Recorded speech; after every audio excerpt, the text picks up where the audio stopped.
A playoff team has many great qualities. One of them is the ability to win late. The Braves have won 21 times this year in their last at bat, including 9 walk-offs. And last night, they did it again. Odd shot, base hit left field. Here comes Schaefer around third. Bradley loads up, front of the plate, close, late. Braves win. The Braves continue to play hard and push towards October, and they look for a home sweep of the Cleveland Indians next.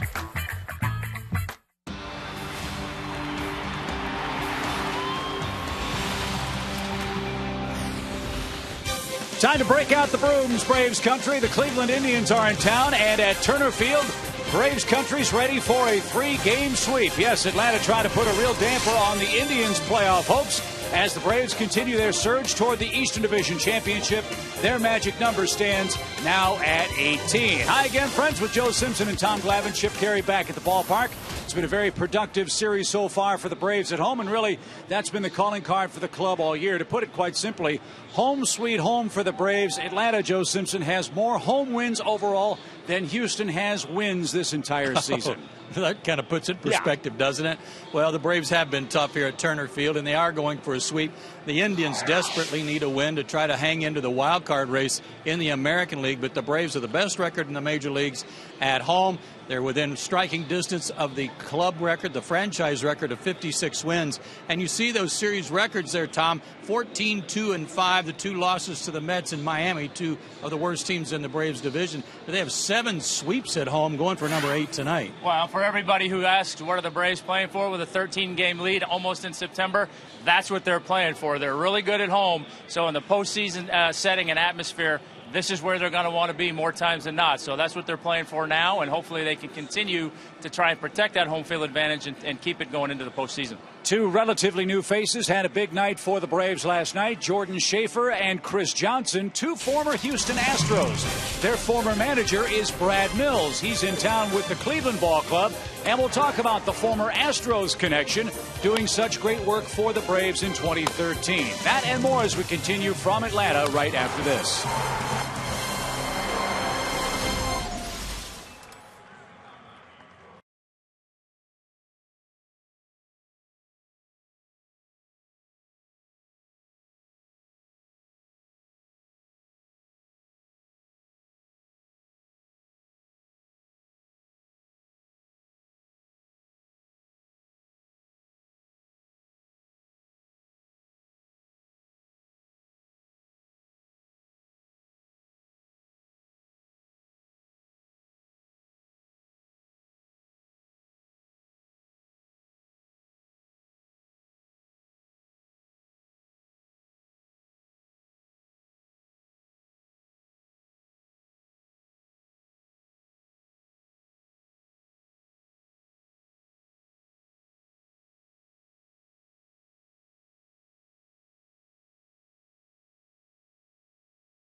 season and first ever against the Indians. Cleveland, a woeful 0 for 14 with runners in scoring position over the last 2 nights. I'm Andre Aldridge. The Braves executed with runners in scoring position last night when it mattered most, thanks in no small part to the work of a couple of former Houston Astros. Obviously, I'm talking about Jordan Schaefer and Chris Johnson.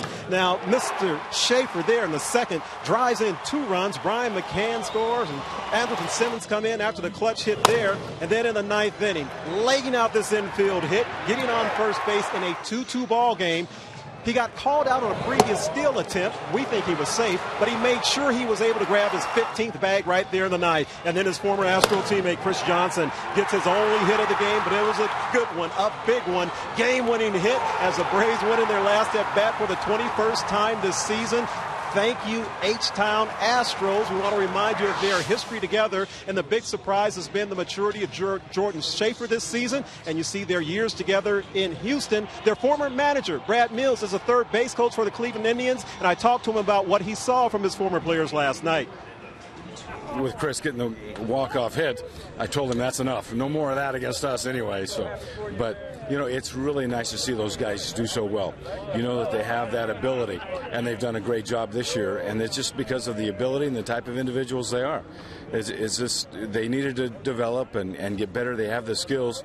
We saw that in Houston when they played there, and they're just, as they continue to grow and develop, they're going to continue to get better. And Brad Mills added that there's a third former player from Houston that he's watching here, and that's David Carpenter. And he says that obviously he doesn't want to see them do well tonight, but he's very happy for his players that he used to have and not surprised at all at what they're doing. Hey, we're going to take a quick time out, but we got a good pitching matchup coming up after the break. Valdo Menace and Chris Mettler will go at it. This should be good to the very last drop. Braves and the Indians coming up right after this. Stay tuned, everybody.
As we make our way to Turner Field for a Thursday night affair with the Cleveland Indians. There is a breeze blowing from left to right. Good crowd filing in, and some special fans in attendance. Dragon Con is in town. Lou Ferrigno is here. Nicolas Cage's lookalike is here. My Scout is here. And coming soon to a theater near you, Asterisk Boy.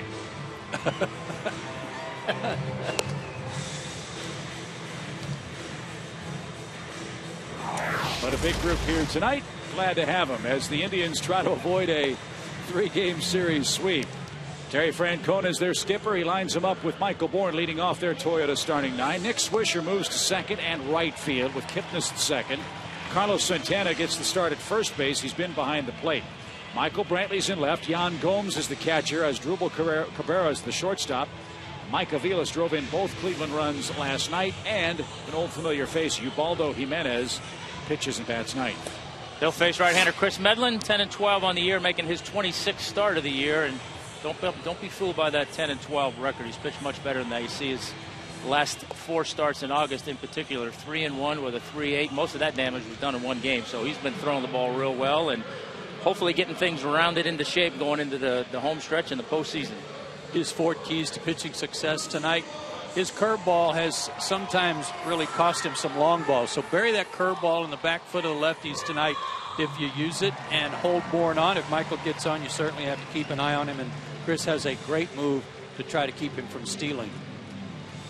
This is an Indians club that is extremely frustrated offensively. They have struggled all year long to come up with big hits, and they've gotten almost no big hits in this series. They are 0 for 14 with runners in scoring position in the first 2 games in Atlanta. And obviously Medlin wants to see that continue as Cleveland, after this game, goes head-to-head with the Detroit Tigers. So Michael Bourne is ready to roll, so's Medlin. And we are underway with the pitch outside. 88 degrees at first pitch.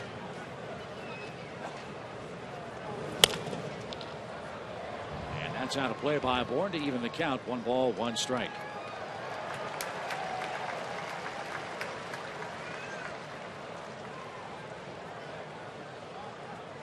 Just when Chris got over the hump or got back to even money on his record, he had to pitch the game in relief. A long extra inning game here in Atlanta, and then ran into Adam Wainwright in his last start. So all of a sudden, fellas, he's back to 10-12 on the year. Now, sometimes it's not how well you pitch, but when you pitch. And he's off to a good start. Michael Bourne swings and misses. Didn't get the changeup. 1 out. Good curveball on the pitch before that. I say there's one of your keys. He buried that curveball and then followed that up with one of his better changeups I think I've seen him throw all year long. So that's a good sign.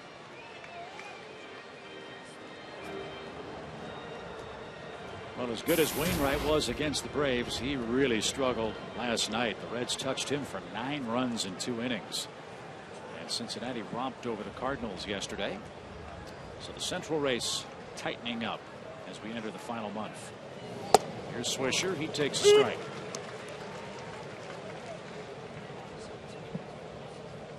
Swisher, 15 homers, 46 knocked in. He's 2 for 8 in the series.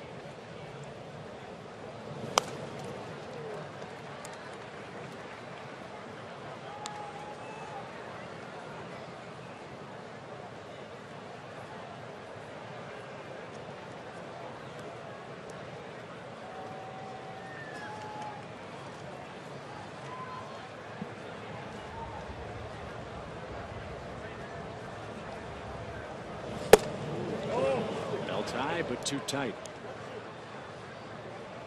He's been getting a little better movement on that 2-seamer too, Tommy. To the left, he's running it back.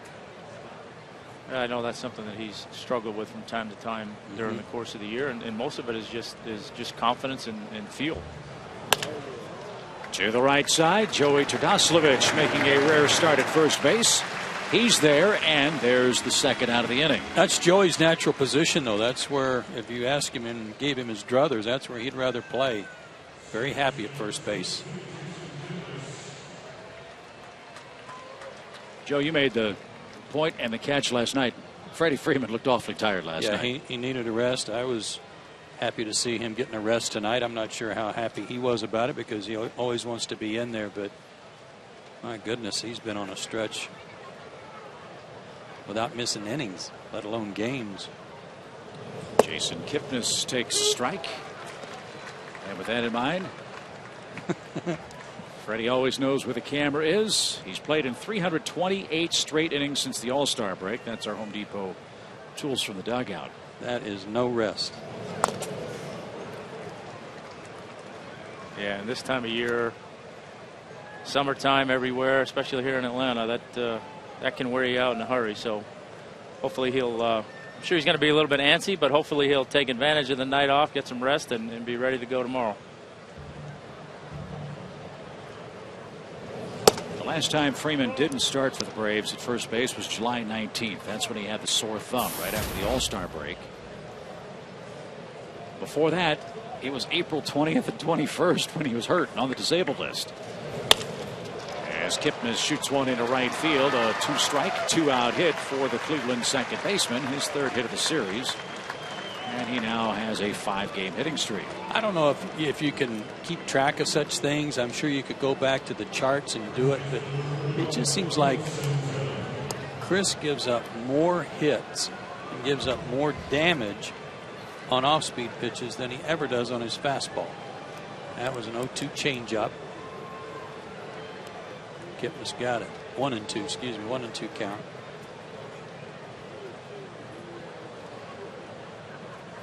So he's into the stretch for the first time. This is Carlos Santana. He gets a chance to play first base as well tonight.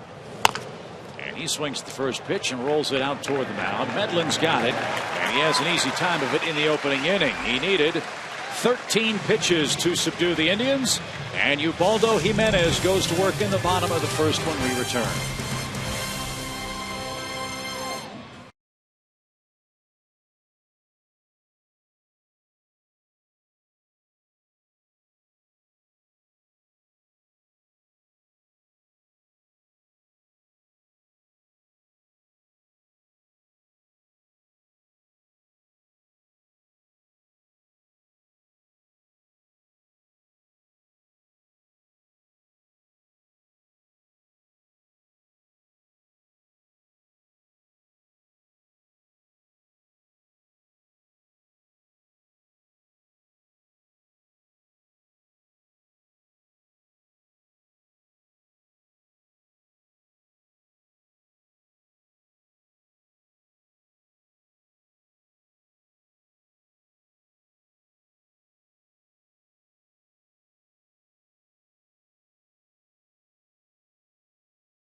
On night at the ballpark. Oh, I must be in the front row.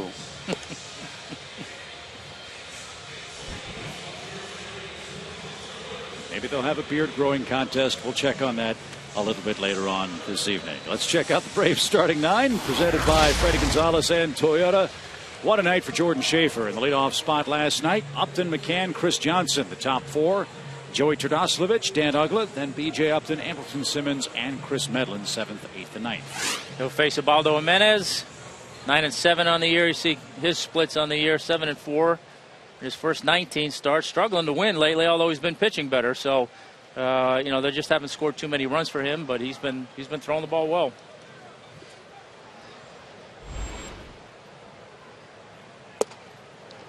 And he can still throw hard. His Ford keys pitching success tonight. His pitch count. He's been up around 100 pitches in the 5th inning just about every start lately.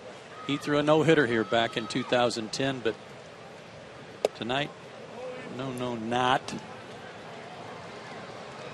And when you hear broadcasters, former players talk about kneecaps and elbows and all kinds of movement, here's your poster child for that. Yeah, we've talked about it a little bit with Alex Wood and maybe some other guys. This is definitely a delivery that I guarantee you somebody along the line tried to fix it. But that's just who he is.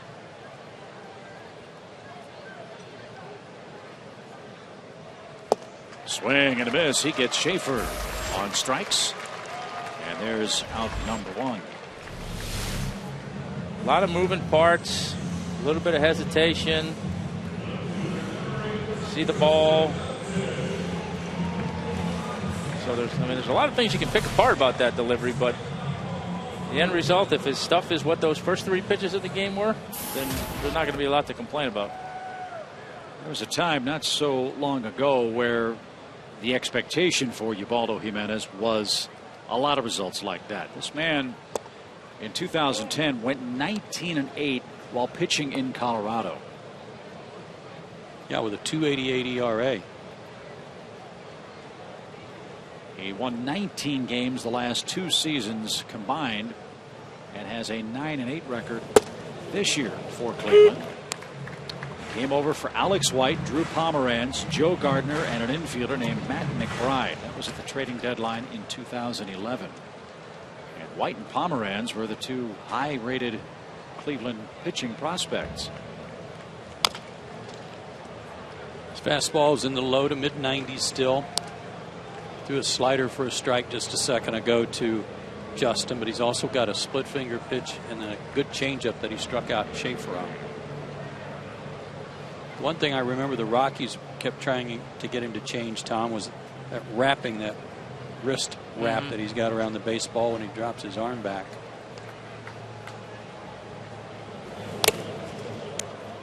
And to your point about someone somewhere along the way trying to change him, try this on for size. In the last 2.5 seasons, Ubaldo Jimenez has had 4 different pitching coaches with Cleveland. Wow. Yeah, that's tough to get any continuity with that.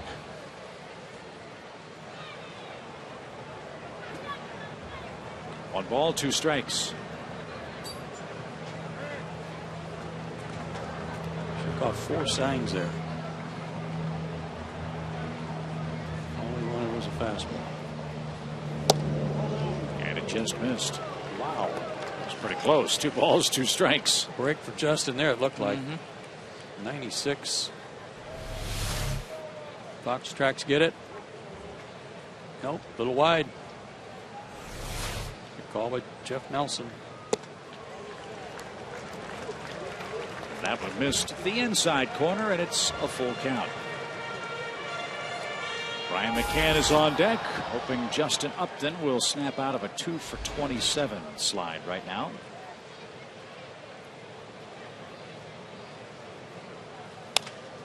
And that's one way to do it, huh? Beauty.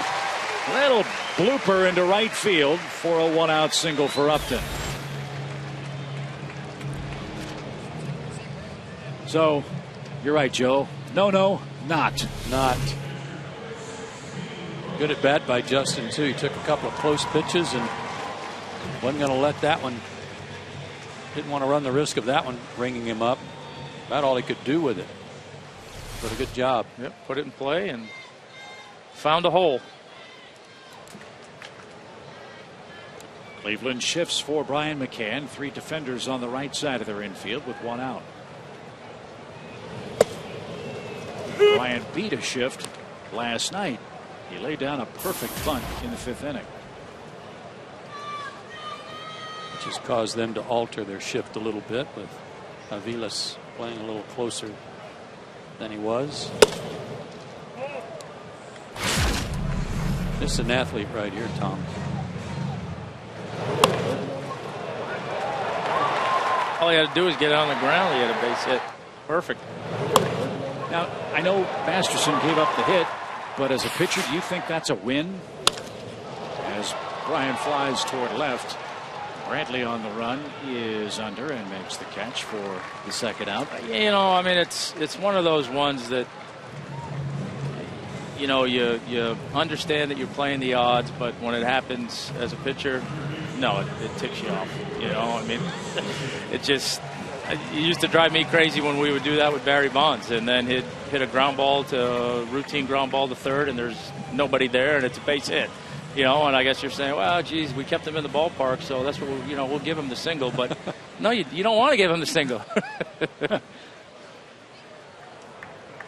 here's last night's last at bat hero, Chris Johnson. He had a great at bat against Joe Smith. Hard to believe it was his first walk-off hit. Yeah, that is hard to believe. Well, first of many, hopefully.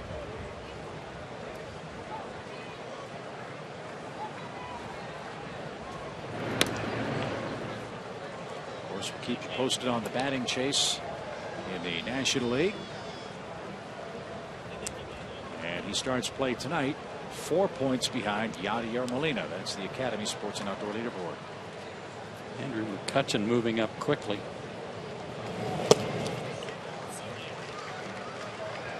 Marlon Byrd had himself quite a debut with the Pirates, huh? Yeah, good for him. 3-run homer.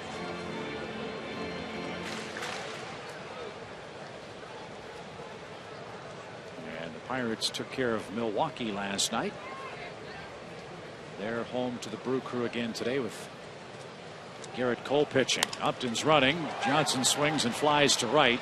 And that's playable for a Swisher. And the Braves are out of luck in the bottom of the first inning. We go to the second. No score.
Sports South is being presented by Academy Sports and Outdoors. The right stuff, the low price every day. Joe Simpson, Tom Glavine, Andre Aldridge, and Chip Carey with you tonight. Braves trying to sweep away the Indians and win their 47th game at home.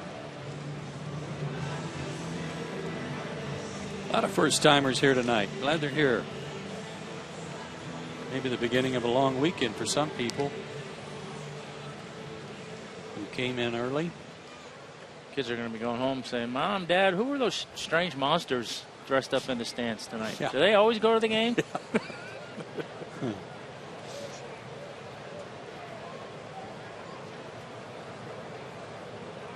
Michael Brantley starts off the second inning.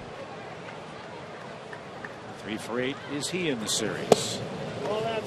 He's a good player, good defensive outfielder. Has a long errorless streak working at 220 games now.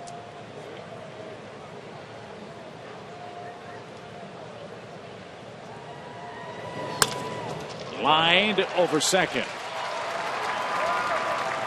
Jordan cuts it off. Brantley's going to try. The throw's on target and in time. Woo!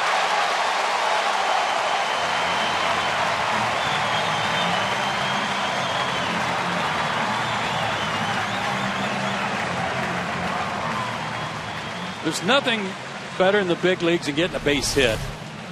But if you're an outfielder, it doesn't get a whole lot better than this. Great job just to cut it off and then to make the 360 spin and put it right on the bag. Jordan Schaefer's playing some of the best baseball of his career right now. Yeah, going hard into the gap like that. He did a nice job of getting his feet back under him and made a great throw. You know, Jason Hayward appreciates that play. He's made his fair share of those too. So 1 out for Jan Gomes, the catcher.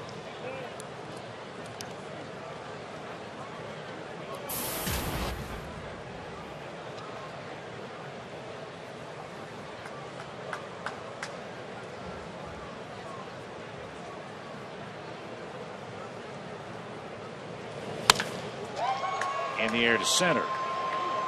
BJ is back at the wall, makes the grab. Well, that ball carried, didn't it? Wind might have helped that one a little bit. It's blowing out toward right again tonight. And it was hit high. And it had that sound.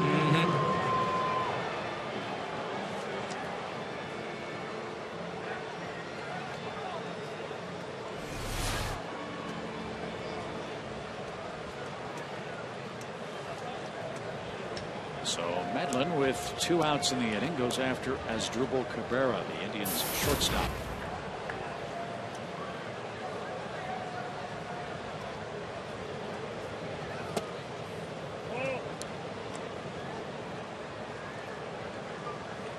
You know, the style now, or whatever it is, it's sweeping baseball, is to wear one sleeve long, one short. The long one's typically on your throwing arm to keep it warm, but you don't need any long sleeve tonight. No. 1 or 2. If you need a sleeve to get warm here tonight, there's something wrong with you.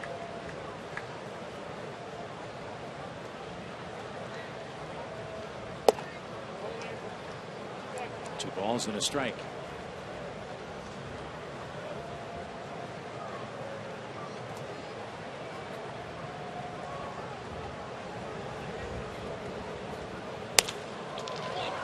Schaefer in right will have no trouble with Cabrera's drive, and Chris Medlin is out of the second inning. Brantley started the frame with a single, but Jordan Schaefer threw him out with a perfect throw to second base, and the Braves are up in a scoreless game.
Coors Light cold hard fact. This has to do with pitching tonight and ERAs. Lowest ERA since July 8th. The Dodgers #1, the Indians second, and Atlanta not too far behind at 2.99. And one of the reasons Kansas City made a move, although they've fallen back a little bit since, it's good pitching for Kansas City too. Joey Turdoslavich starts off the second for the Braves. He looks at a called strike. Well, you've seen good pitching out of the Indians in this series, but they just can't seem to score any runs. They've scored 2 in the first 2 games. The Braves shut them out 2-0 in the opener and won 3-2 last night. So when you're what, 0 for 14 with runners in scoring position, that'll make it hard to score runs.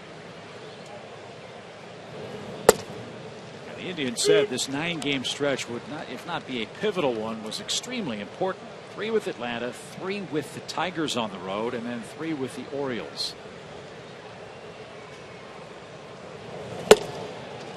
And Jimenez is pumping fastballs right on by. That's his second strikeout of the game. 1 away in the second.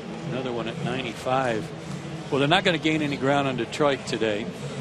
Detroit has already beaten Oakland 7-6, but they can gain some ground in the wild card. They're 4 back in the American League wild card behind Oakland, so they could close it to within 3. That's why this game is so important to the Tribe.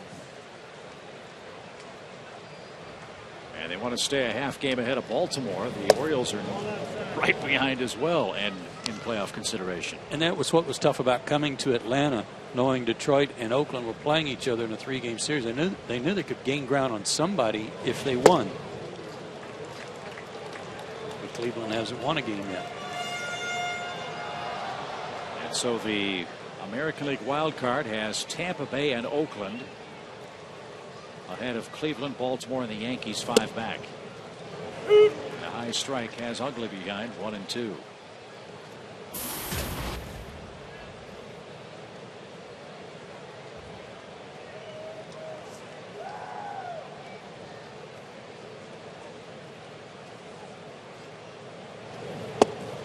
How about that breaking ball? That thing moved about a foot. Back-to-back strikeouts.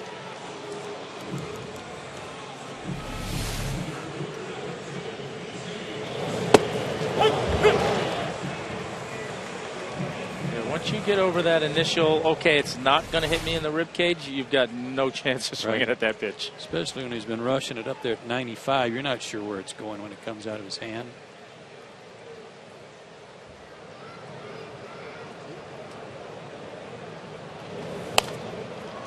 BJ skies one back and foul to our right. Strike 1.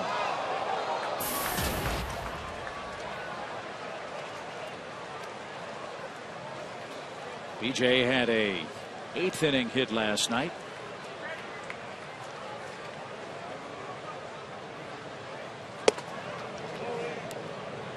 And now the count to him, 1 ball, 1 strike.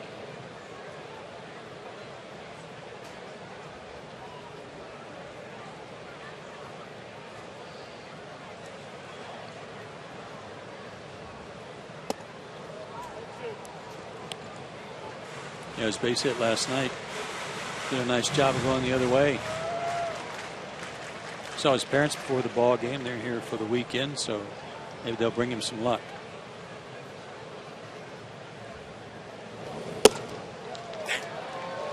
On the swing, Upton is rung up. 2 balls, 2 strikes.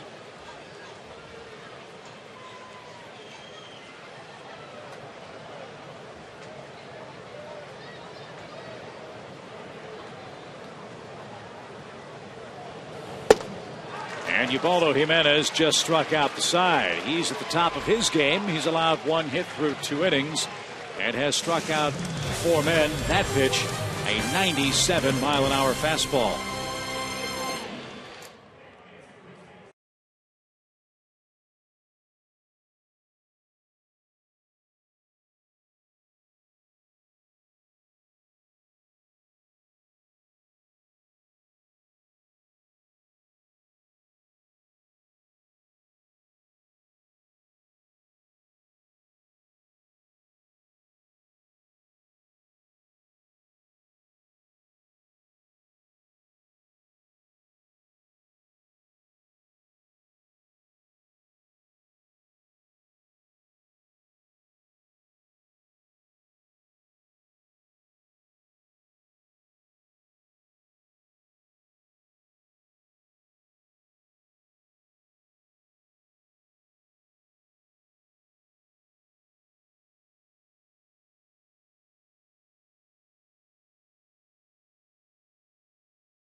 And Fox Sports 1 is available on all TV providers. Go to foxsports1.com to find out what channel Fox Sports 1 is on in your area.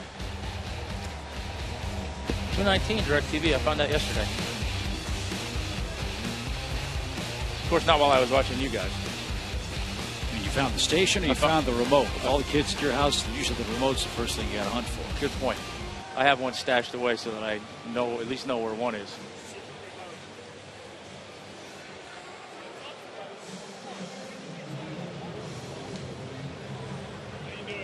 I was impressed when you came to the ballpark today and you had done your chart for last night's game. Right? Impressive. Yeah. I mean, not just another pretty face up here, you know. We've known that for a long time. We pretty much know that.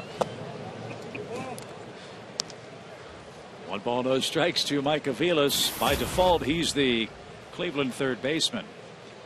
That has been a real source of frustration for this franchise the last several years. They had Mark Reynolds, ended up cutting him. He didn't work out. They've been waiting for Lonnie Chisenhall to take over as their starting third baseman for the last couple of years. He has really struggled offensively the last couple. Bouncing ball to third, picked up nicely by Chris. He makes the play. Remember Andy Marte, who was the Braves third baseman of the future, perhaps? Well, he was traded away, and he didn't seize the job for the Indians. So Aviles is the guy that's swinging the bat the best and has had the best luck, so he's getting the bulk of the playing time right now.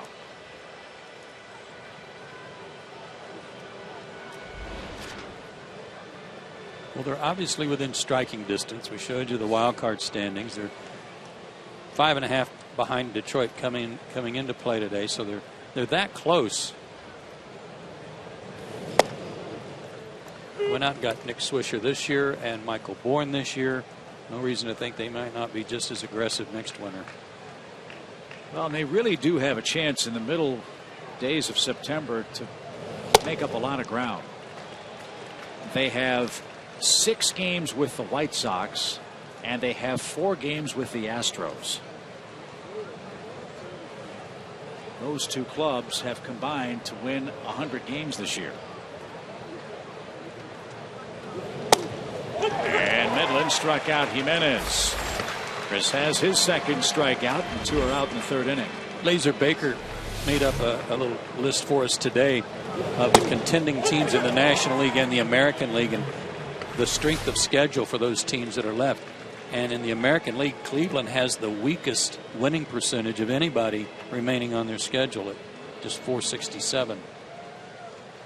That's why they were saying at the start of the series, talking with Tommy Hamilton, the longtime voice of the Indians, while this stretch isn't make or break, if they could come out of this anywhere close to 500, up or down, they'd be thrilled. But they got to start hitting for Atlanta and Detroit are next on their schedule. You don't hit against the Tigers with that pitching staff and Cabrera and Martinez and Fielder. Might be a long next couple of days at Comerica Park too.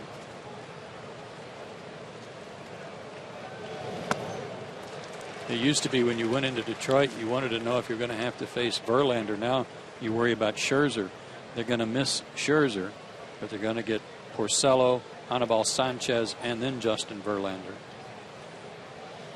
Verlander's 12-10, 3.73 ERA. Did he go? He did not. Medlin thought Bourne might have gone. Jim Joyce with the call. 2 balls, 2 strikes. You know, they could say it's not make or break, and it's probably not make, but I think it's got a potential to be break. Like you say, you got 2 teams ahead of you playing each other while you're here in Atlanta and you can't make them on the ground, and then you got to go to Detroit. You could get in a whole lot of trouble. Bourne with another 2-strike, 2-out hit. Well, they go to Detroit and get swept up there or whatever, and Oakland wins while they're doing it. They could fall back big in a hurry. Let's see another how change up. Sorry, Joe. And Detroit has been kryptonite for Cleveland. The Indians are 3-13 against the Tigers this year. Well, here's that matchup. Good move by the pitcher. Good speed at first. See if Michael's running. Close play at first.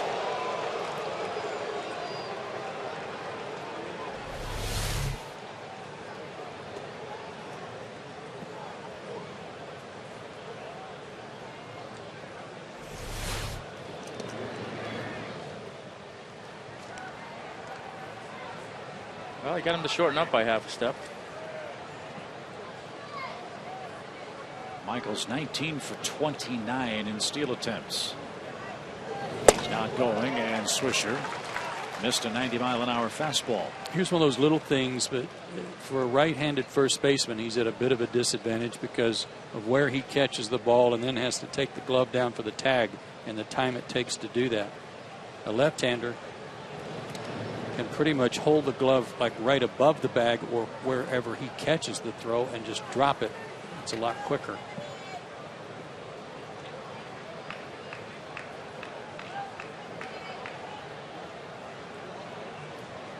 Bourne's running. Good jump. The throw is to the wrong side of the second base bag, and Bourne came off the bag. Simmons had the tag on the ankle, but Michael is ruled safe.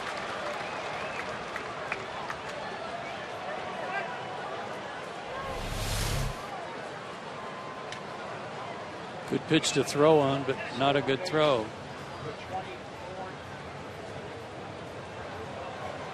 And his foot did come up off the base. Right there. But they didn't get the call from Ed Hickox.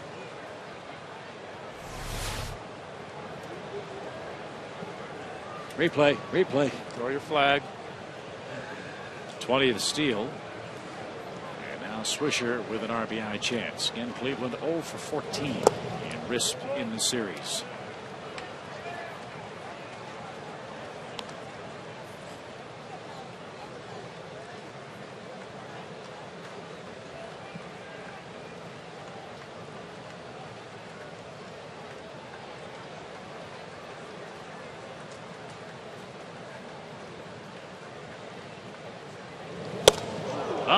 Bad in.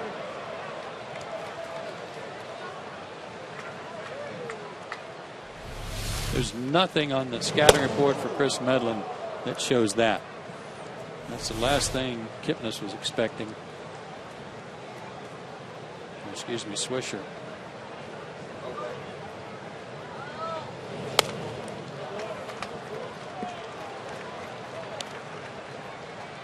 It's probably not a bad thing for him to add a little bit more of.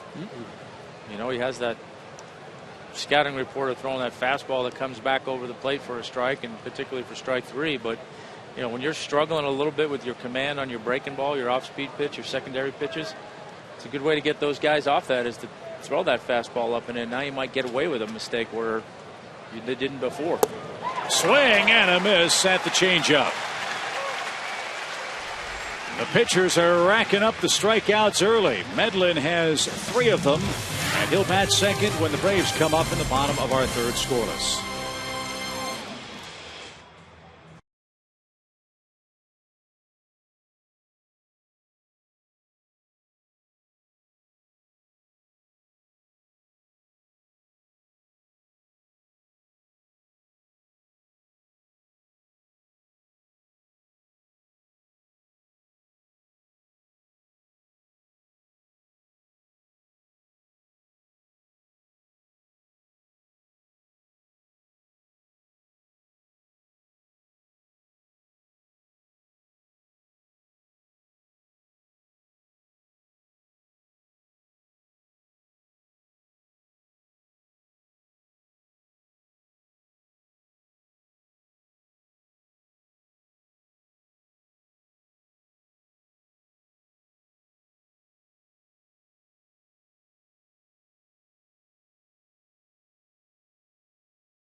And the Braves are up in their half of the third inning. Time for our AT&T U-verse trivia question. Who's the only Hall of Fame player that Terry Francona has managed? Only one? There'll be some more that as they retire. Managed in Philadelphia.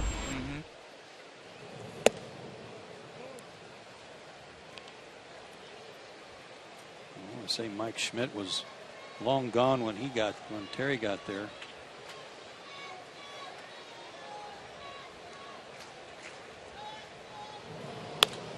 Andrelton Simmons hits one down the left field line. That ball is off the base of the fence fair. Andrelton on his way to second, and he'll stand with a leadoff double.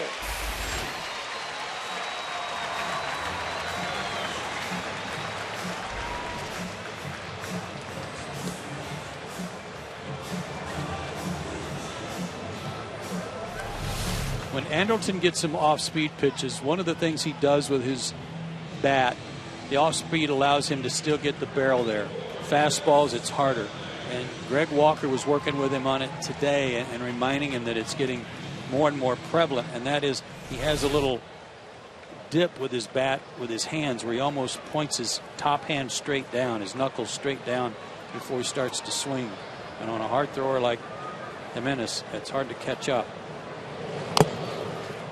Medlin tries to bunt, and it's foul off the plate.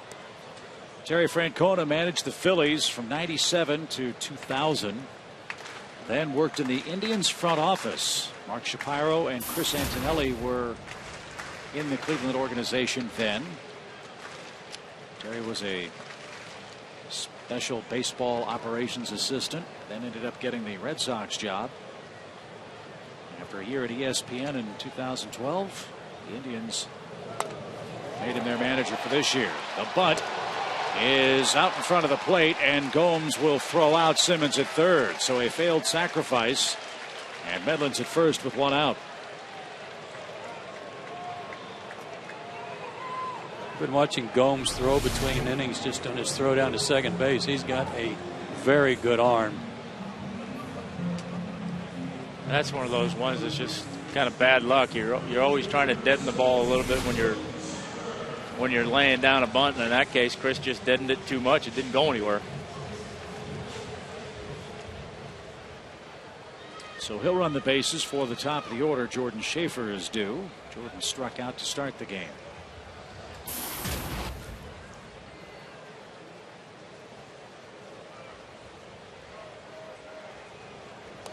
He tries to bunt. That's off the screen, foul. Jordan's the subject tonight of our Firestone Extra Mile, a complete auto care extra mile. Since the disabled list, his first 10 games back from the DL, it was a struggle for him. But his last 3 games, he's gotten his swing back. Got a little swagger back, too. He's getting on base at the top of the order. He's scoring runs and has driven some in, including 2 last night. Should have had 3 stolen bases last night, too. Got a bad call, I thought, on one of them.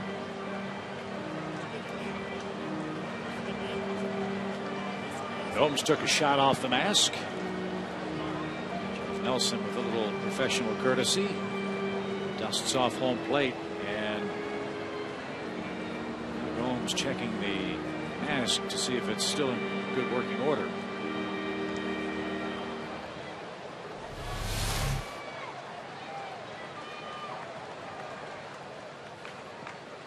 That was a direct shot, too.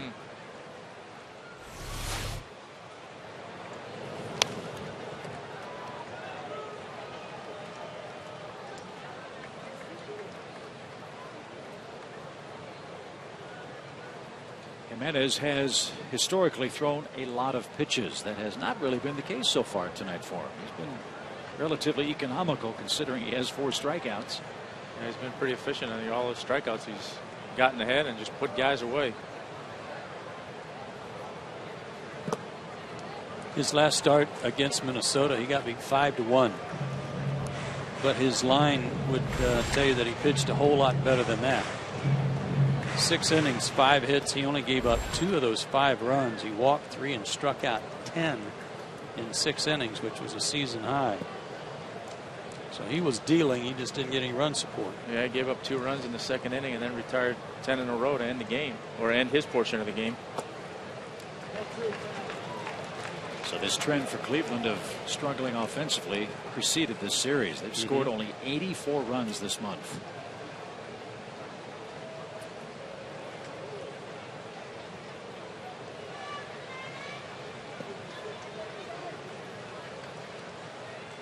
Two balls, 2 strikes. And Schaefer's down swinging for a second time. That's 5 strikeouts for Jimenez. And Medlin at first with 2 out. That's why you hate to lose that leadoff double. Guy throwing this good, you'd like to get one across.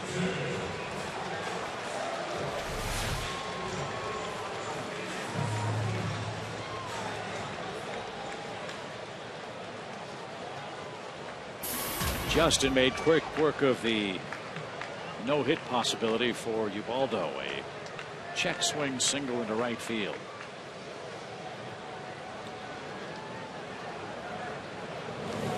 That's not really the best way to put it. More of a punch swing.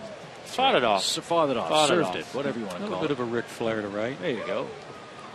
Line drive in the box score tomorrow.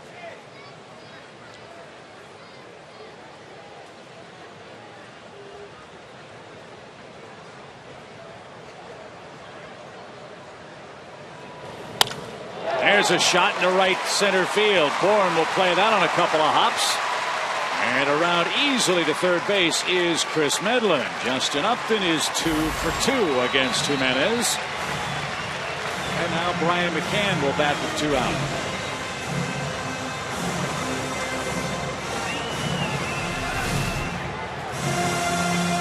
Well, he has snapped out of that 2 for 27 in fine fashion tonight.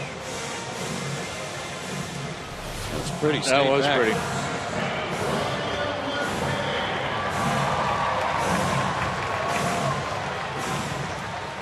Brian flied out his first time up, but I think he's going to have a big night tonight. He was really smoking in BP.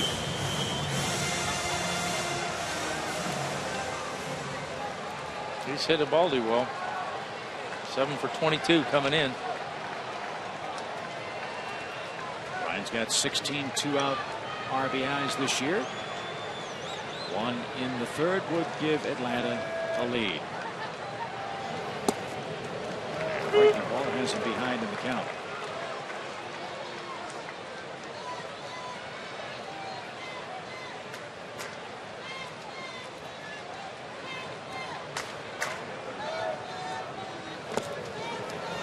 Nice stop by Jan Gomes behind the plate.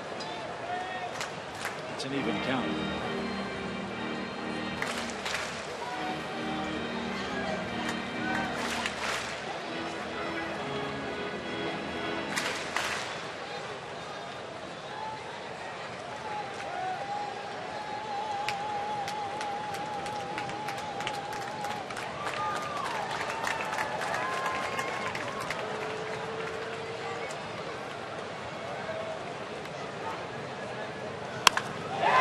Fly ball hammered deep right field. That baby is way out of here.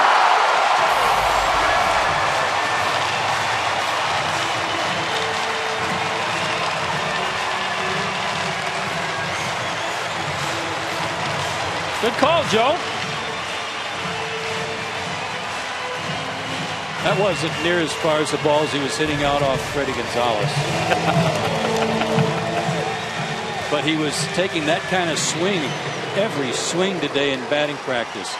Real aggressive, real hard, but under control.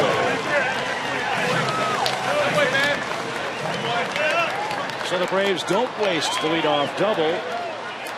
They get a 3-run homer from Brian McCann with 2 outs. And Chris Johnson, the cleanup hitter, bats here in the 3rd.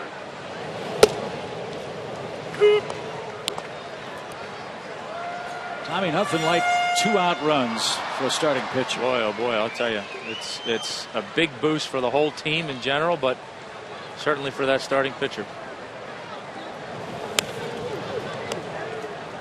Braves now have 225 two-out runs this year. McCann now with 19 two-out RBIs.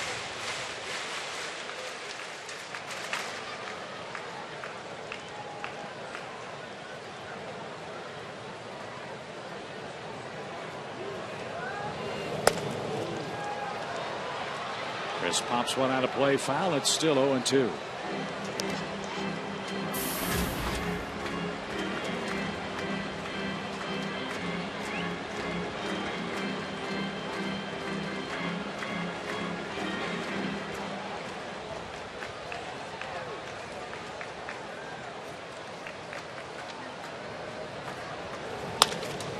Now Chris goes the other way. That ball is slicing and fair inside the line.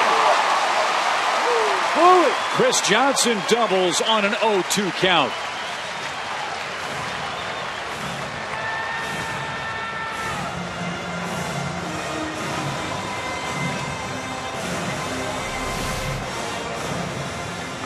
Another nice inside out 0-2 swing from Chris. Just artistry going down the line. And here's Brian crushing this ball. Oh. Cutter? Slider or cutter that didn't get to that back foot. No, sir. Got to the back row, though. That's when you throw as hard as this guy does, and guys are cheating a little bit to get to that fastball. You better be really careful about staying out of the strike zone, and particularly the middle part of it with an off-speed pitch, because that's what happens. You guys get geared up for the fastball. They can drop the head on that breaking ball, and it goes a long way. 19th homer for Brian McCann. Now Turdoslavich with 2 outs. He takes a called strike.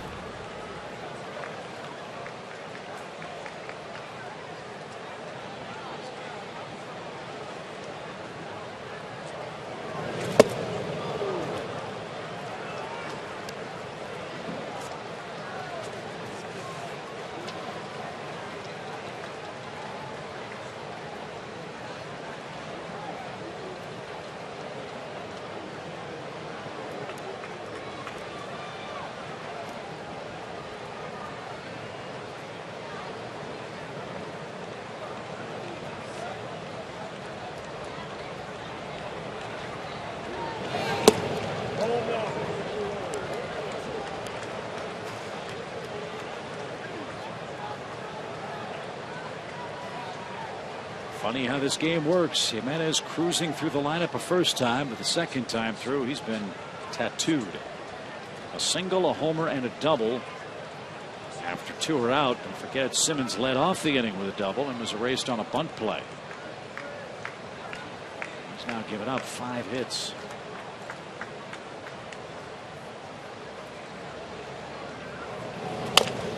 Little tapper by Turdoslavich. Cabrera at short. Tough play. Good play. And a perfect throw retires the side. The Braves pick up 3 runs on 4 hits. Andrelton Simmons started the inning with a double down the left field line. Justin Upton singled for a 2-for-2 night. And then Brian McCann unloaded deep into the seats in right. 3-0 Atlanta as we go to the 4th.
homer. His 19th of the year. That's given Chris the lead here in the third inning as we go to the fourth, and that's a good sign for Chris Medlin. 40 career starts. When the Braves give him a lead, he is 23-3 with 14 no decisions. So that's a good sign. Real good sign. Good job. I'll tell you what, for a relatively short career in terms of a starting pitcher and whatever, you get that reputation. That's pretty good. So he's through the lineup a first time. He faces the 3, 4, 5 hitters for Cleveland in the fourth inning. Kipnis, Santana, and Brantley are ready to go. And ball high. Tommy, we haven't even talked about 1995. It's been a long time since the Indians are back in Atlanta. This has to bring back an awful lot of memories for you. Well, yeah, certainly. Anytime I see the Indians, talk about the Indians, run into Indians fans, yeah, it usually comes up in the conversation. So, yeah, that was a special series. Now, you don't need like a security detail if you ever go to Cleveland, do you? I mean, they don't. I don't know. I haven't been there, so I don't know. So they don't hold it against you. I don't think so. Okay. That doesn't seem possible that was 18 years ago, does it? I know. It's unbelievable. Anything different about that start when you were warming up? Do you remember much? Did you feel good? Did you not feel good? Oh, I felt good, but given my first inning problems, I didn't pay much attention to my warm-up. There's a line drive to right. Kipnis is retired on a sinking line drive, one away. I think for me it was, I knew I had a good warm-up. Everything was kind of working in the bullpen. Went out there in the first inning and kind of like, okay, let's see if that came with me. Yeah. And it did. And when I walked off the field in the first inning, I knew, okay, I've got good stuff. I got good location. Now it's, a matter of trying to get the most out of it. Now, I never envisioned what ended up happening, but I felt like I had the stuff to pitch a pretty good game and give us a chance. You went 8 innings, allowed 1 hit, struck out 8, walked 3. That's only a small part of the story. As Santana bats. Here are the names in the starting lineup for the Cleveland Indians in Game 6. Kenny Lofton, Omar Vizquel, Carlos Baerga, Albert Bell, Eddie Murray, Manny Ramirez, Jim Thome hit 7th. Tony Pena caught, and Dennis Martinez was the starter that day. Yeah, that I think without question that's the best offensive lineup I faced at any point in my career. Well, they had a great season, all of them. I mean, all year long, Cleveland offensively led the American League in just about every category. But think about the middle there. Eddie Murray, Hall of Famer. Manny Ramirez. Many people would argue the best right-handed hitter of this era. Albert Bell was at his peak. Carlos Baerga, a switch hitter. Omar's probably going to the Hall of Fame. Yeah, I would think so. Kenny Lofton had a terrific offensive. Yeah, he was a great probably the premier leadoff hitter, certainly at that time in the game. That was a good lineup.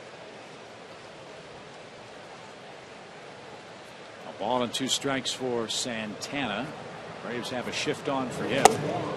And he didn't get the changeup. That has been an excellent pitch from Medlin so far tonight. Let's see some of the highlights from that game. I mean, it was a beauty. I think this starts with Tom. It's our SunTrust shining moment, and it was shiny. Look at that young pup. Look at that young guy. No gray hair there. Change up. Heater. I don't know. There's a changeup, I think. I love the reaction of Tony Pena. I was going to say the same thing, yeah. It's funny, what, 18 years later, he said? I mean, I still get some goosebumps when I see that and watch that last out. Now, in the middle of that game, the rumor is you went in the dugout and were so into the game, so fired up, felt so good, you said, just get me 1 run. Is that true? That's true. I mean, can't say that's the only time I've ever done that, but but on that particular occasion, yeah, I was feeling it. I felt like it. That's nice for the team to hear, too, though. They know that you feel that way.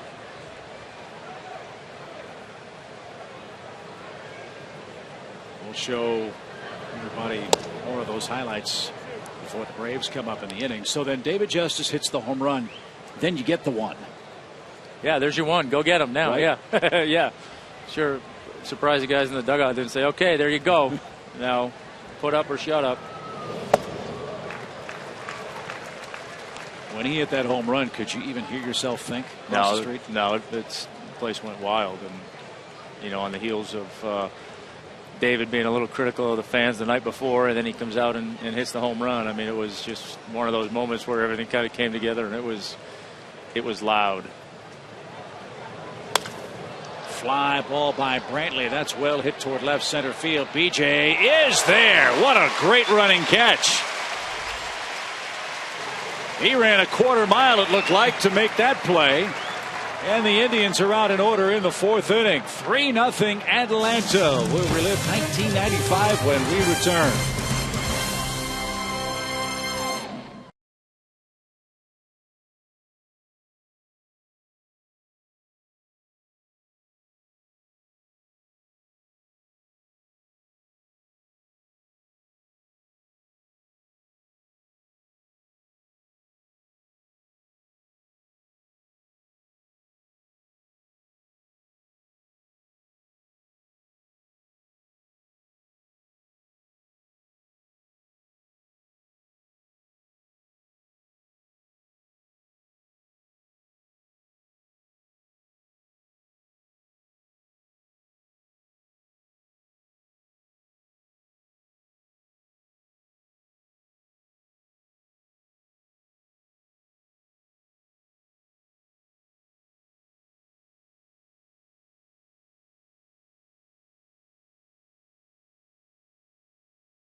World Series Game 6. Now, as Tom's working these hitters over, watch the catcher for the Indians here on the home run by Justice. That's Tony Pena.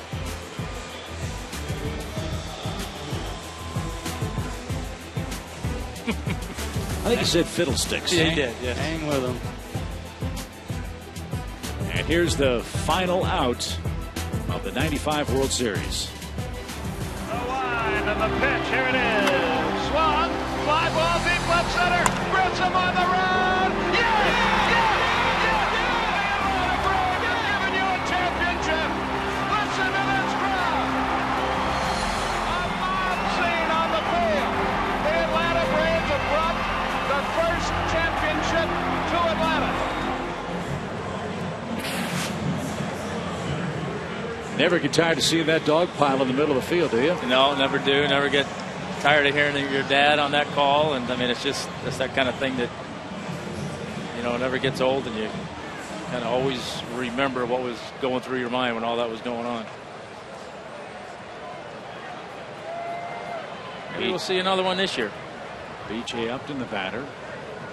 So when that final fly ball went up, where were you and what were you thinking? Waller's on the mound. In the dugout, you know, and you see it go in the air, and you're kind of slowly starting your run out to the pitcher's mound. BJ with a base hit to left. He's 1 for 2. You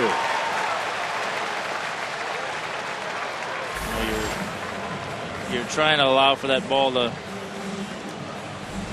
get down and get caught and get on with what you want to get on with. But you know, it's funny. It's one of those things where, as fast as it all goes and as quick as it all happens, there's a lot that goes through your mind. And I think for me, it was kind of all about the culmination of a lot of hard work and a lot of guys putting a lot of time in, and some frustrations leading up to that for the previous years where we didn't get it done, and just kind of that feeling of, okay, we did it, you know, and kind of letting go of all the baggage, so to speak, that led up to that of us not being able to get one before that.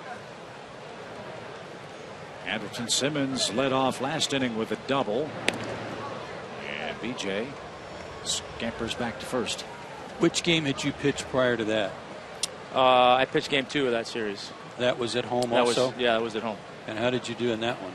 Won that one 3-2. The big play in that game was Javi threw somebody out at first base on a throw behind, and that turned out to be a big out in the game. And you win the MVP, the World Series MVP. That's got to be pretty special too among your items on the mantle. Yeah, that's a pretty cool trophy. It's nice to look at. You know, it's funny though. I was really not happy that I was having to pitch again in Game 6. I was sitting there in Cleveland in Game 5 doing the chart and whatever, and you're hoping that you don't have to pitch again. And then when we lost, you kind of have that disappointment and that anger of having not gotten it done, and you got to play again. And really, it wasn't until we landed in Atlanta where I kind of thought, okay, this is a great opportunity. Let's see if we can do something with it.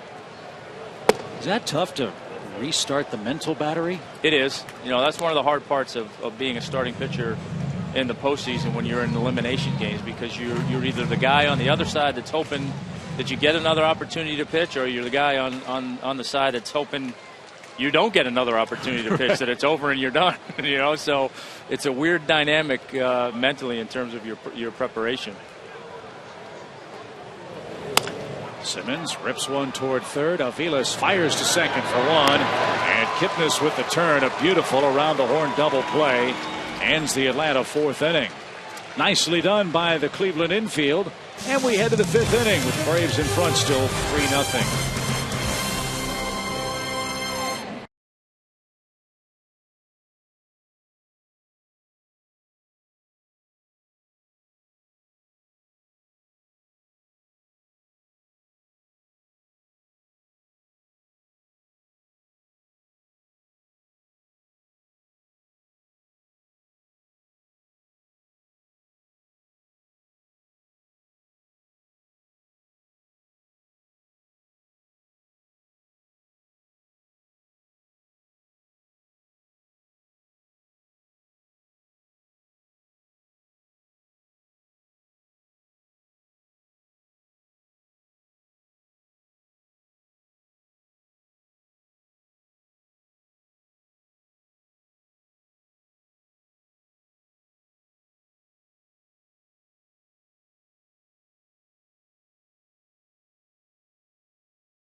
Cleveland. Don't forget, fans, 2013 postseason tickets go on sale tomorrow.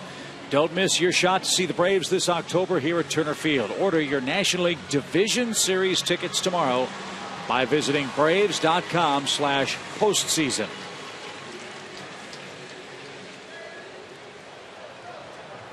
Atlanta's magic number is 18, with 30 games to be played, including tonight's series wrap-up with Cleveland.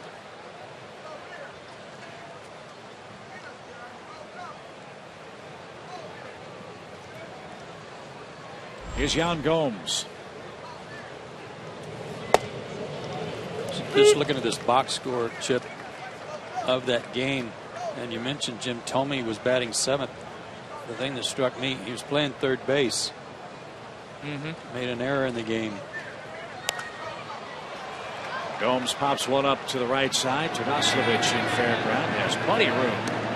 And a last moment adjustment retires Gomes. And the other thing was the Braves only had 6 hits in that game too, but Cleveland pitchers walked 7 guys. 7 walks, the error, and Atlanta only hit into 1 double play. So there's some guys left on base, and they were able to pitch around that. Did a good job of pitching around it. And looking at the media guide, which recapped the '95 World Series, some other incredible notes. Marquise Grissom had 9 hits in the World Series and had 25 postseason hits, the most ever in one single postseason. That's a pop-up down the left field line and no play. That doesn't surprise me. He hit safely, Joe, in all 14 postseason contests. That doesn't surprise me either.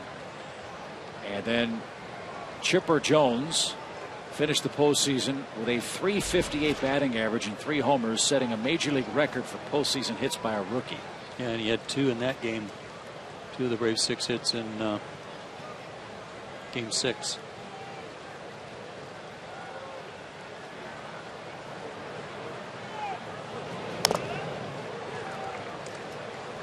The Indians, who won 100 games that year, were held to a .179 batting average in the World Series. Well, good pitching beats good hitting, so they say. And for Cleveland, it's been a long wait. 1948. It's their last title. Popped up out of play by Asdrubal Cabrera. And we'll do it again here in the 5th inning. Yeah, they had a even more heartbreaking loss. Couple years later, right, against the Marlins.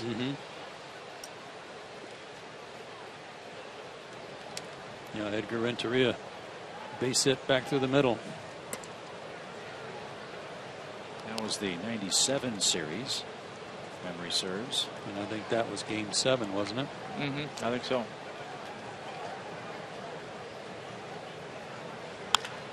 That one back up the middle. Cleveland now has 4 hits, and I'll bet at least 3 of them have come with 2 strikes. Time for Georgia Power Energy tip number 12. Eddie Perez, number 12. With Georgia Power's Home Energy Improvement Program, customers can get up to a $400 rebate when they have their home professionally sealed by a program participating contractor. To learn more, visit georgiapower.com/home improvements.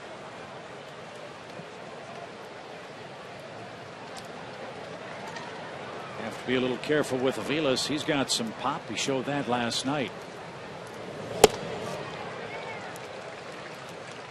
He hit a 4th inning home run off Paul Mahalam. Boy, did Paul pitch a good game last night. Yeah, it was good to see him bounce back a little bit from his last start.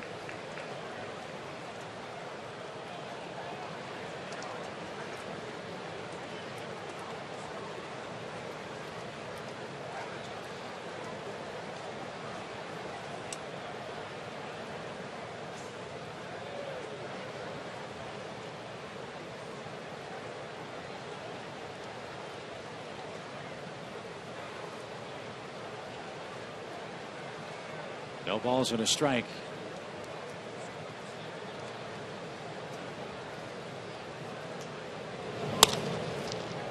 Popped up. Shallow center. BJ played deeply, but he comes charging in. And Aviles is retired. 2 outs, and Ubaldo Jimenez will be the hitter.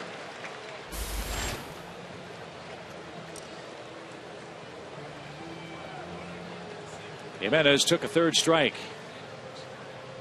He's probably asking Brian McCann, how'd you hit that ball out for a 3-run homer your last time up?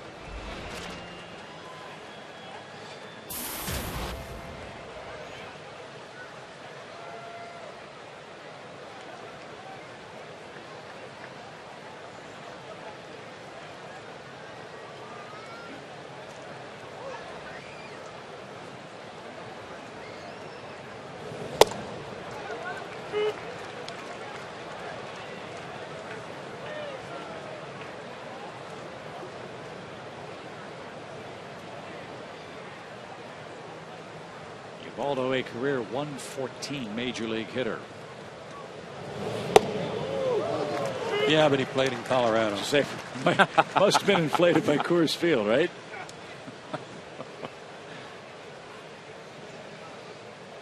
And Chris a strike away from starting off the home fifth. And he'll do just that. Medlin has struck out 5 Indians. He's throwing a 4-hit shutout. Brian McCann's 3-run homer the difference.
April 17th, 2010 was an unforgettable day for Ubaldo Jimenez in Atlanta.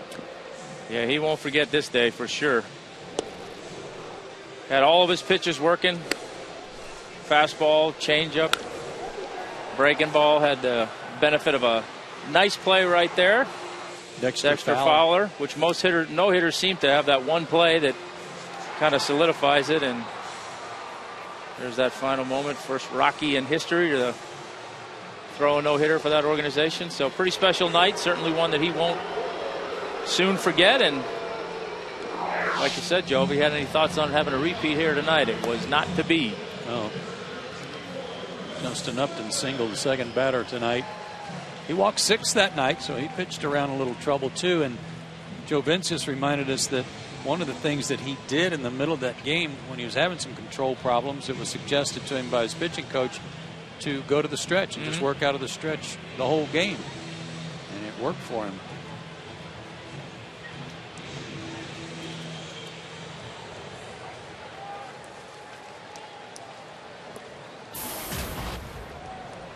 So Chris Medlin will start things off in the Braves' fifth.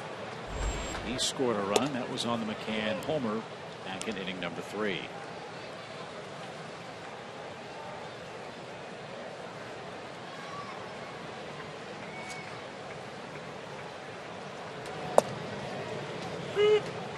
It's an even count. Washington leads Miami tonight. That's 2-0. Bryce Harper, we understand, has hit a homer in that game. The Mets beat the Phillies 11-3. Milwaukee leads Pittsburgh 3-0. And we will see the Marlins here tomorrow night. Washington playing real good ball. They've won 7 of their last 8 games. They're trying to make a miraculous push into the wild card scene. They're 13 games behind the Braves in the East, however.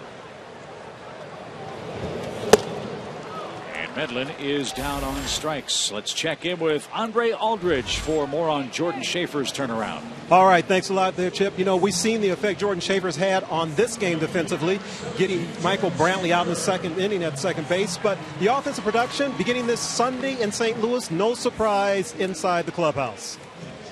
He's a great, talented player. And, you know, he had a little setback with the foot thing, but he was playing great before that, too. So, you know, we expect it out of him. I'm sure he expects it out of himself.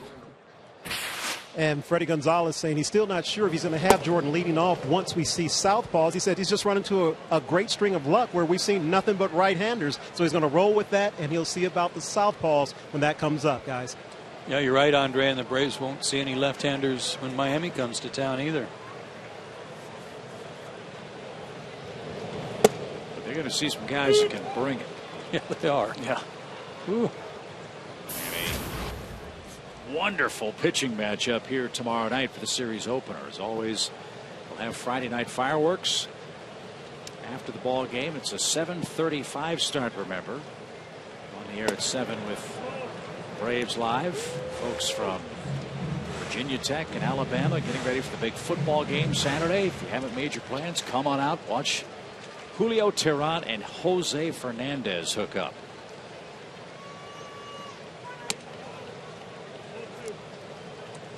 Now, what time is the kickoff for Georgia Saturday? That's a late kickoff, right? 8 o'clock, I think. See, I think maybe they ought to offer an opportunity for Georgia fans who can't go to the game. That's at Clemson, right? Hey, come to the baseball game and then put the football game on the big screen after the baseball game. Yeah, great idea.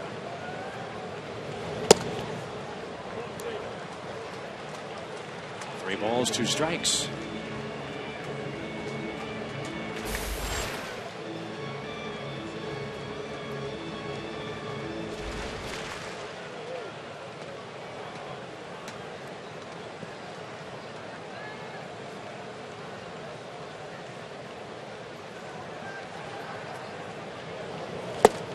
Jordan hasn't been able to solve Ubaldo. He has struck out 3 times tonight, and that's 7 for Jimenez. So here we go. Fernandez and Teheran square off. We as broadcasters have been waiting a long time to see Jose Fernandez. I'm sure, Tommy, the hitters would much rather wait because he's having a remarkable rookie campaign for the Fish. Well, you know, they've probably been perfectly fine not seeing too much of him, but I'm sure the competitive side of them wants to see this guy. They want to see what the hype's about, see what he's about, and sure try to beat up on him and say, well, you haven't faced us all year long. That's why you have those numbers. So that duo is our Delta on Deck feature tonight. Fernandez, a remarkable story. Left Cuba, where he was arrested, imprisoned, made it to the United States after all kinds of unbelievable difficulties as Upton got hit by Ubaldo. Jim Lovell out immediately to check on Justin Upton. That's not a good sign. Hope it. I hope it didn't hit him in a bone anywhere. Maybe.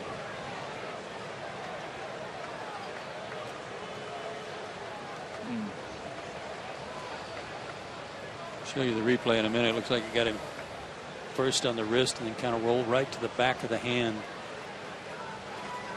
And it sounded bad.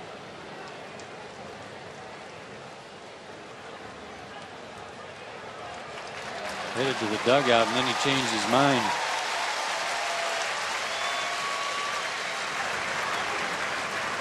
I think Freddie thought he was coming out too. Now Freddie's going to chase him down.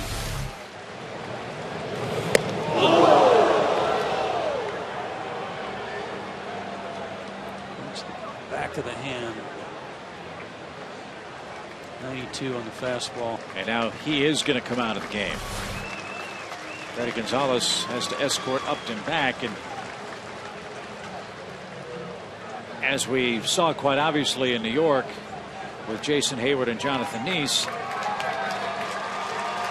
as Freddie Freeman's going to check in the game, that means Todosilovic will go to the outfield, I presume. The only thing that can really derail Atlanta's postseason hopes is injury, and you can't control that. No, I mean you gotta play the games, you know, and I think the big thing you could try to tell guys when you're in this position, you know, obviously they haven't sewn anything up yet, but you know you have to keep playing hard because it's when you go out there and kind of get caught in between where guys start getting hurt. But you know, Jason's thing, I mean, that's just a freak injury. You know, this hit by pitch for Justin, I mean, those are things that you can't control, and you just keep your fingers crossed and hope it doesn't happen. But it's been happening too much to the Braves.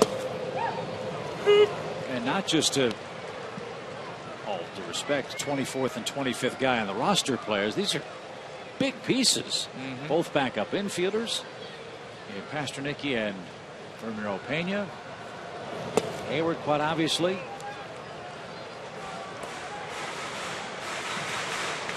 We had the graphic last night. Freddie Gonzalez's intended lineup has been together 28 times this year.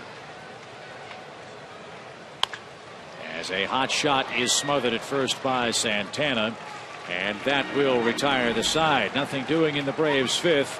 We'll check on Justin Upton's status and report as soon as we know. He was hit by a pitch and had to leave the game in a 3-0 Atlanta advantage.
Part by AT&T Uverse, by Delta Airlines, and by Ford.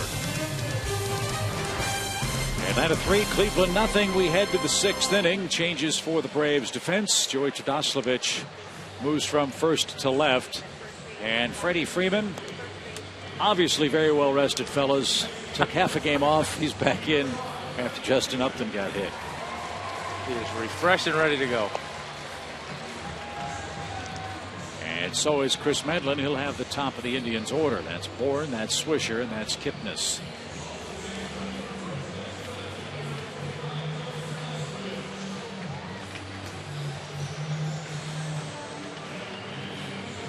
Chris has looked good tonight. He has scattered 4 hits. A couple of them, though, on 2-strike counts. Let's see if he can cut down on that over the next couple of innings. He's looking to win his 11th game this year.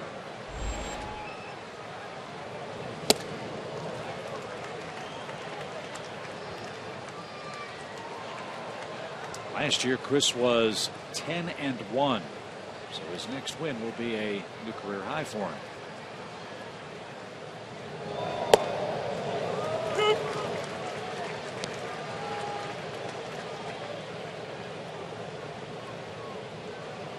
Michael said it's a lot more fun playing behind Chris Medlin than trying to hit him.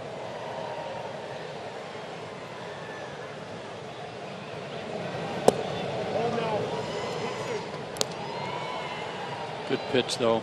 That was right where Brian McCann wanted it. He was actually patting the ground, not worried if he threw one in the dirt there.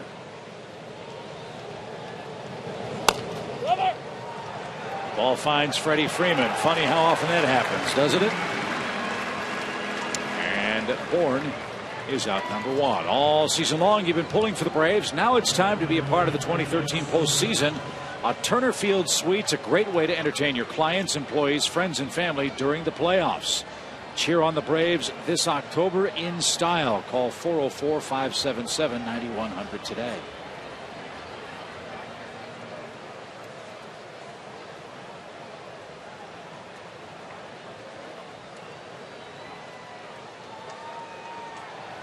Nick Swisher's 0 for 2 tonight, 2 for 10 so far in the series. Ball, no strikes.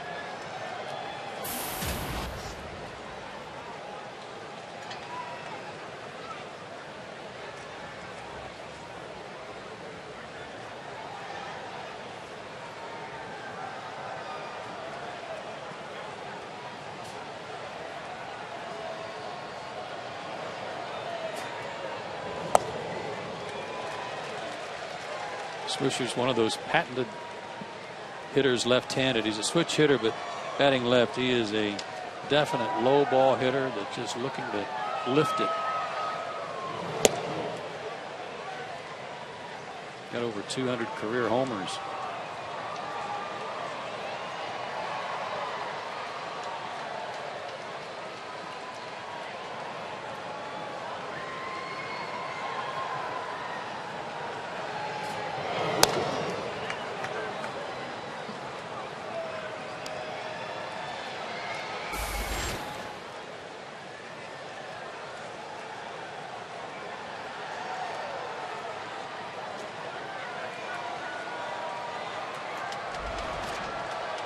Nick's dad, Steve, played in the big leagues with the Cubs, Cardinals, and the Padres.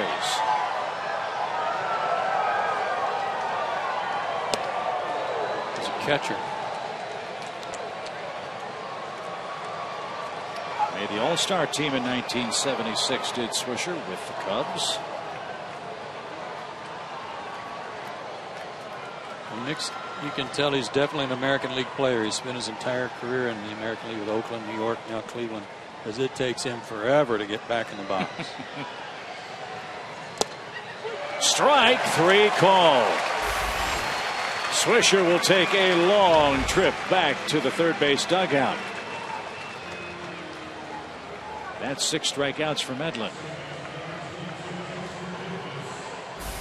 Well, as long as he takes, there was nobody worse than Mike Hargrove. No, he was the original rain delay, wasn't he, up there? He was, but you know what? He never really got out of the box. He had one foot in the box, the other foot's out, while he went through all of his gyrations with his glove and helmet and jersey and everything. I mean, if you put a pedometer on Swisher, he walks about 5 miles a night just around the dirt around home plate.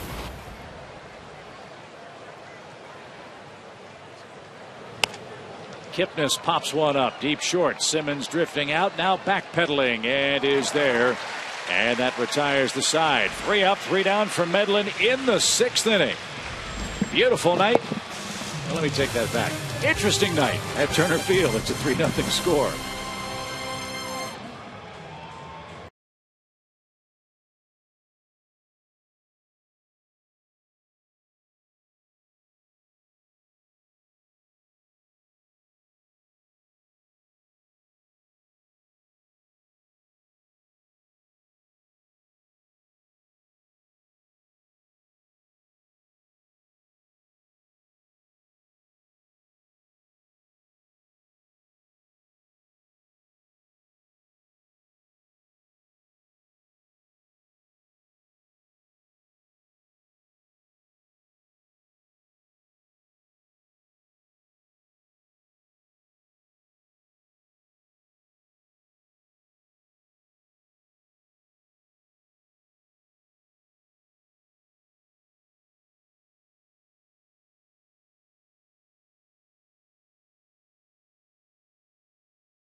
To our AT&T U-verse trivia question. Terry Francona's in his first year as the Cleveland skipper, In the big leagues, he's managed the Phillies and the Red Sox. The question tonight is, who's the only Hall of Famer that Terry Francona has managed? I don't have an answer. From a baseball standpoint, I have no idea. But I'm saying Michael Jordan. Oh, really? That's right. Birmingham. Whoa. And it doesn't say in the major leagues. So I wonder if it's like Marissa Tomei and my cousin Vinny. It's a trick question.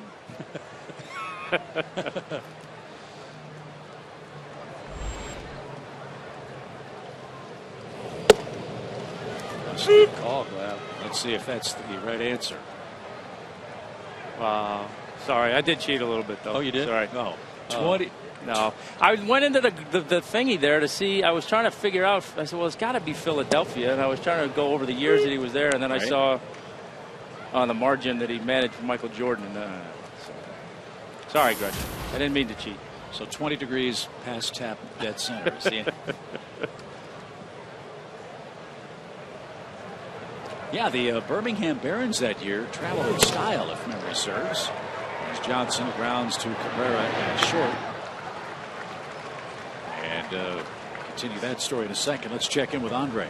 Thanks a lot, guys. Well, I tell you, I talked to Terry Francona about Michael Jordan before this ball game and his Birmingham experience there, and he says that they have a great relationship. It was one of the most fun times of Terry's career, but they didn't start off as best of buddies. Terry said, I had to get that respect thing going, and he said early on he told Michael, do you know, or asked Michael, do you know what these players make here at AA? Michael said, I had no idea.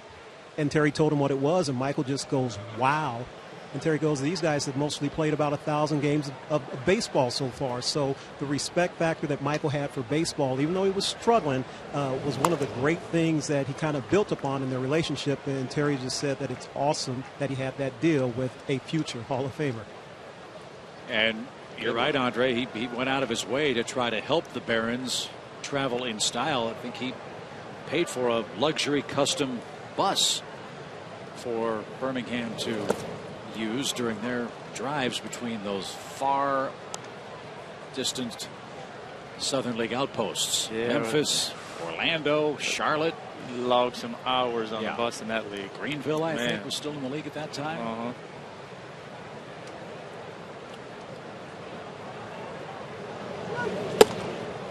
Terdoslavich is down on strikes. Ubaldo has 8 strikeouts tonight, and 2 are out in the inning. He can pitch a great game, but can't win if your teammates don't score, and that's what happened to him last time. 5 of his 8 losses this year have come when he's allowed 3 earned runs or less. That's the story again for him tonight. Here's Dan Uggla. Dan is 0 for 2. He is struck out and flied out.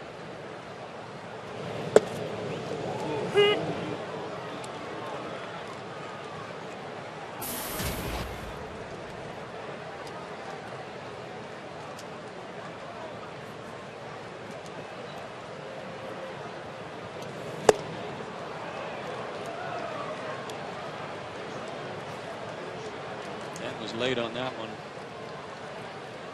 That was up a little bit.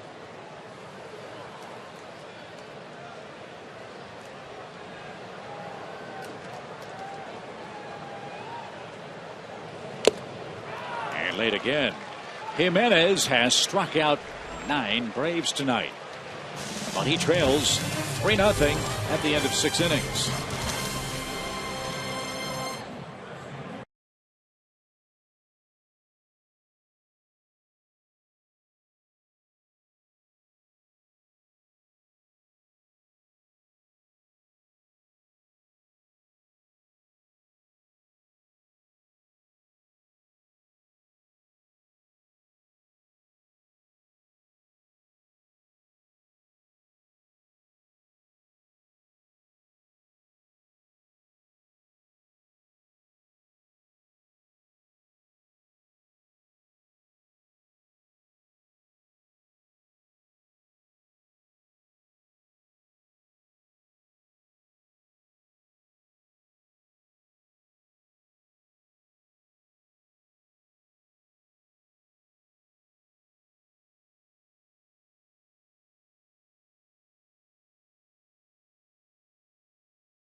at Turner Field tonight. The Braves beating up on Cleveland again, trying to sweep them out of town. And fellas, they've done it with terrific starting pitching. That's our Ram Trucks power stats.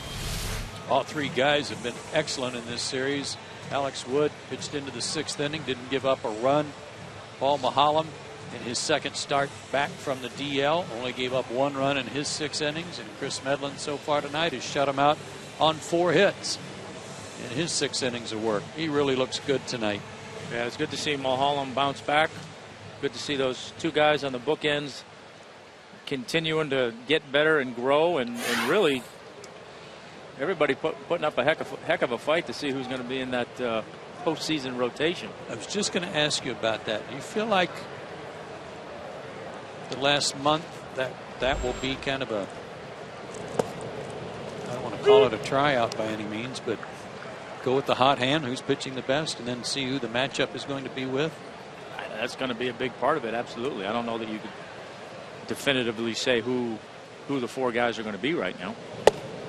I think you got a pretty good idea who at least 2 of them are, or maybe, could make an argument for any combination of 4, but whoever the 2 guys are on the outside looking in, they're going to want to make it tough.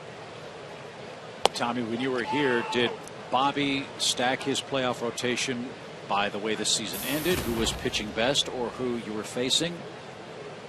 Overall record, was there a method to his way that the postseason starting staff was put together? I think sometimes obviously it depended on where you were at in the rotation. 2 of those years we went down to the wire, so we didn't have a chance to rest. A lot of those other years we did, and I think a lot of those times it just depended on who was healthy, who was having the best year, and there's always that quote unquote number 1 guy. So liner into right by Carlos Santana. He's able to beat the shift, and Santana with a 2-2 count rips a single, and he's 1 for 3. I think one of the only things maybe that factored in from time to time when we had Smoltz in the rotation and he was healthy was, you put him in between me and Greg, so you had a little bit of a break between 2 guys that had similar styles. But aside from that, we were always in pretty good shape that we could kind of just roll with wherever we were. But that's the question I think that fans who don't follow the Braves have about this club. Who is the number 1 guy? And in reality, the number 1 guy is who's ever pitching that day, right? Right. I mean, and I think obviously over the course of the year, I think certainly you make an argument for Mike Minor right now. Certainly Julio Teheran's had a heck of a year, but I think for these guys, they're going to be in a position where they're going to be able to look at who they're playing and see how they match up lefty-righty. And I think that's going to play a part. I think it'll be a big part if that team turns out to be St. Louis, who has such poor numbers against left-handed starters. Left-handed pitching overall.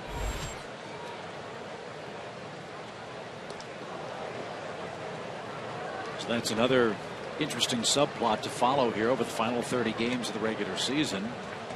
Eddie Gonzalez has tried to give his starters an extra day of rest here and there, using off days to try to buy some extra time for his starters' recovery. Problem is now Atlanta's in the middle of a stretch where there are only 3 off days left over the final month of the year. 30 games left in 33 days for the Braves. Joe Murphy told us last night, Tom, that in his travels with MLB, Bruce Hurst, who had a lot of postseason success, said, in September, if we had the opportunity where I was able to skip 1 start, he said, man, that made all the difference in the world to me for the postseason. And it does. I mean, I think this time of year, if you can give your guys that option. Brantley in the air to left.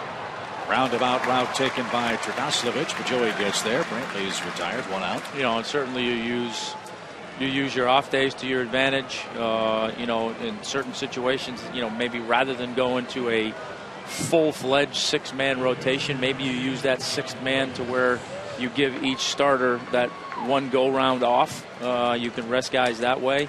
As you get closer to the end, I know we always used to treat it a little bit like spring training, that last start or two of the year if we had a lead, where you'd back down on your innings pitch and you're only going to go out there for 5 or maybe 6 innings. So, there's a lot of ways you can play around with it, but certainly this time of year, days rest for anybody is much needed.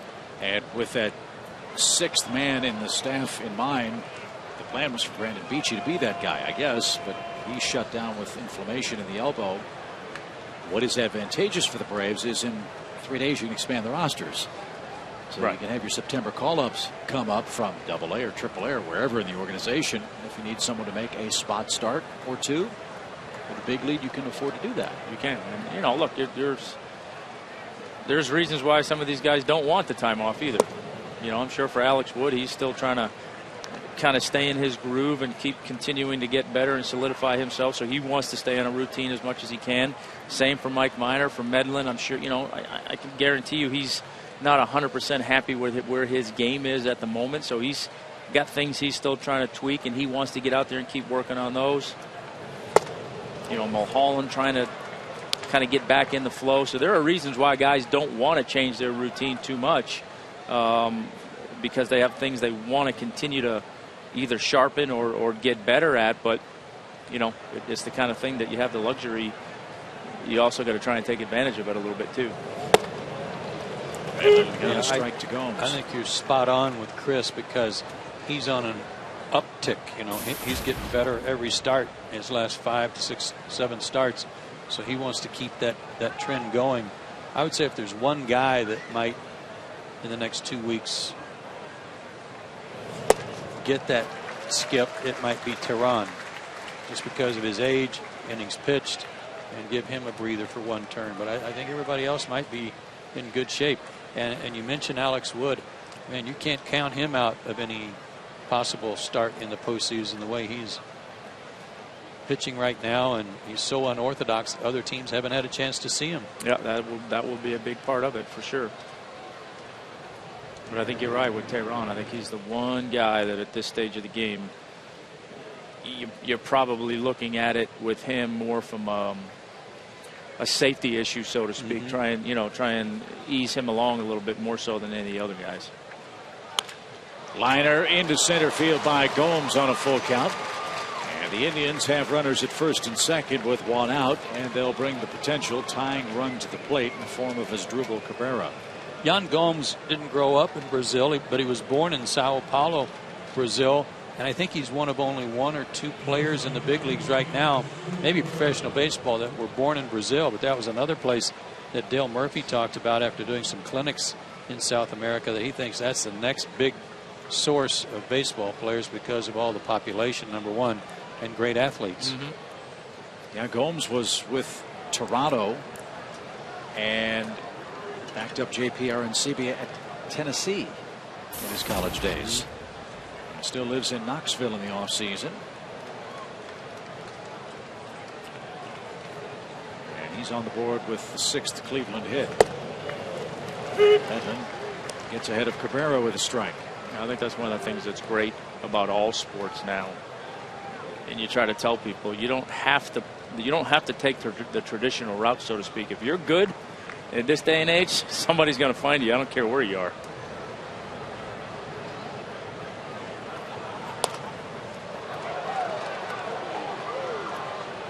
There's no doubt the world is a much smaller place than even when you were drafted. Yeah, very much so. Only the second time tonight the Indians have had a runner in the scoring position. First one was with 2 outs. Now there's just 1 out. Chris could use a ground ball. Indians 0 for 15 with runners in scoring position in the series. So we can locate a sinker or a changeup down in the zone, get that ground ball. He got a pop up. Who's going to catch this one? It'll be B.J. Upton. He's there. 2 outs. Cabrera popped up an 0-2 pitch. Delta Airlines is a proud sponsor of the Atlanta Braves.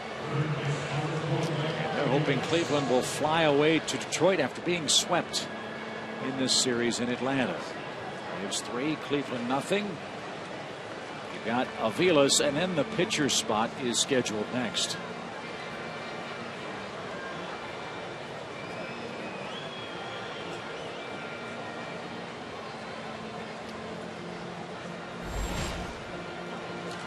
First discussion I've seen all year between a pitcher and a catcher, and there weren't any gloves over anybody's face.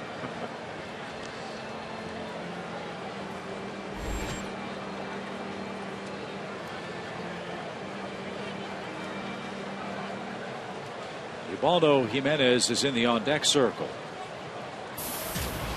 If Aviles reaches, one would think they'd pinch hit.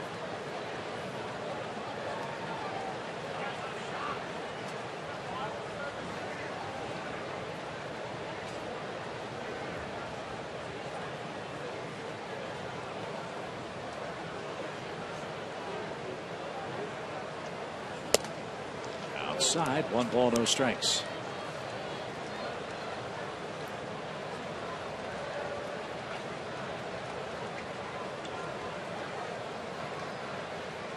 Santana singled to start the inning. Gomes chased him to second with a hit of his own. And now a fly ball, hard hit toward right, but Jordan Schaefer is there. And Medlin is through 7 innings with a shutout. Cleveland 0 for 17 with runners at second or third in the series, and that's why the Braves are trying to sweep them. Tonight, it's 3-0.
Another good night for the Braves, who come up in the 7th inning with a 3-run advantage. Here's how they've gotten there, our Crown Royal game summary.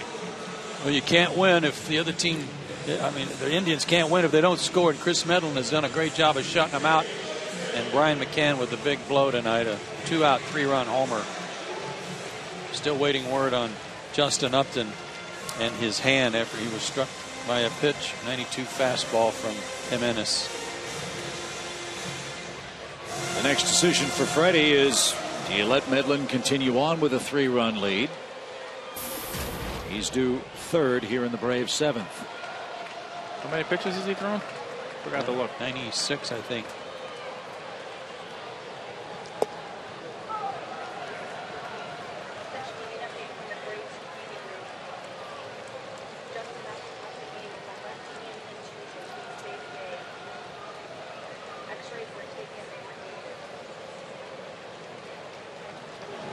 We did get an update from Adrian Midgley of the Braves PR staff on Justin Upton. And the word is, it's a left-hand contusion. X-rays were taken at the ballpark. Those X-rays were negative. That's good news. Hopefully it's not a bad bruise, but like a direct hit right on the back of his hand.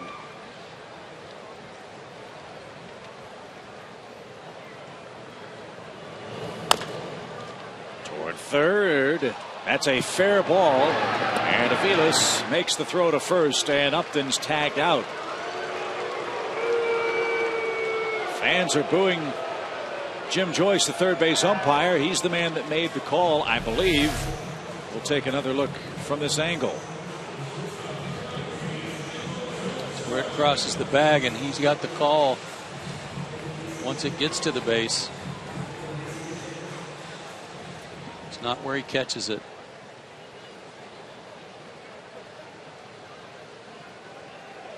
Quite frankly, I don't know how anyone could find fault with Jim Joyce, the umpire. I really admire his work. Yeah, I like him too. Very animated behind home plate.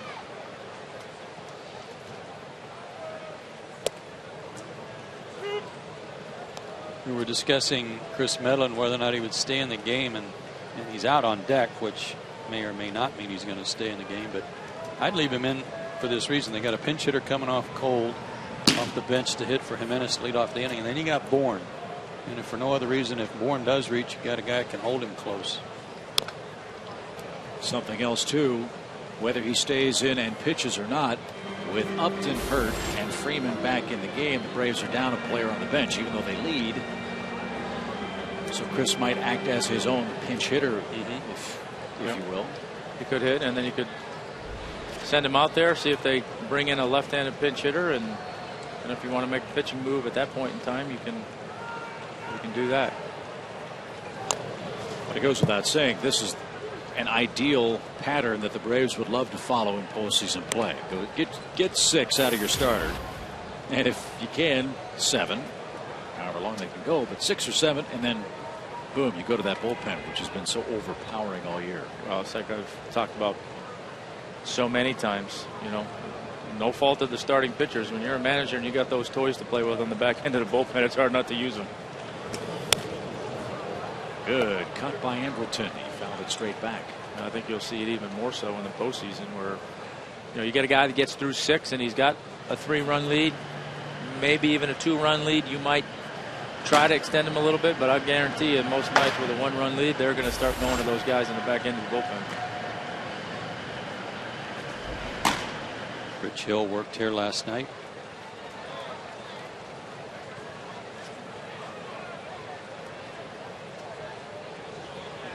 Ubaldo Jimenez struck out 10 in his last start and lost.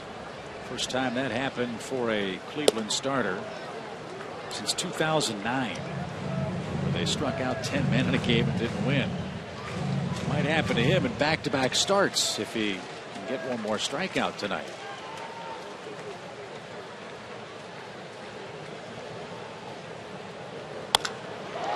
There's a drive to left. Brantley will watch that one bounce off the fence and left. Andrelton Simmons' bat is heating up. He's got a second double tonight. He tuned it up on that fastball. That was 93.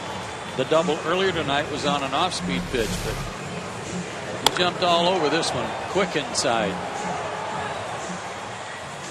And there wasn't as much waggle on that swing, and that helped get the barrel of the bat to the baseball. And so our question about Chris Medlin has been answered. Gerald Laird has grabbed a bat. He'll pinch hit for Chris. With a 3-run lead, a chance to add on another run here. Makes a lot of sense. And as Joe mentioned in our earlier comments tonight, this Braves catching core has done a terrific job offensively, and Gerald Laird in limited duty seems to always give you a quality at bat when he plays, and has been very good off the bench too. And it doesn't matter for him lefty or righty. Braves have done just a tremendous job over the years of having that backup catcher that is really good defensively, but also brings you something offensively. You get Gerald Laird and obviously David Ross before him, and then you had Eddie Perez, and Charlie O'Brien, and Damon Berryhill, and down the line. I mean, they've always had that backup catcher that you just didn't feel like you lost anything when those guys were in the game.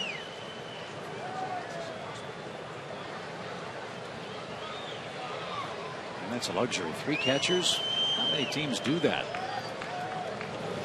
No, I know. I mean, I'm sorry. That's, that was something that, Bobby always did on his postseason roster, was carry that third catcher. And sure did. You had, a lot of times you did it at the expense of taking somebody else off your roster that was, an integral part. But that's not going to be the case for these guys with this roster. Well, and these are guys who can catch, with the exception of Brian McCann, play elsewhere. Laird could play first or third in an extreme emergency.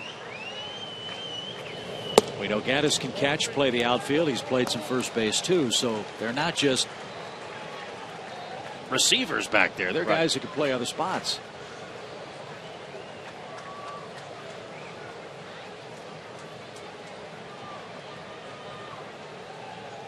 Ubaldo behind Laird, 3-0. Gerald took a strike.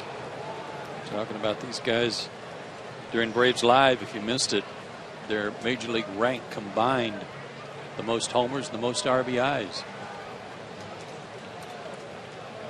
And Brian with a home run tonight.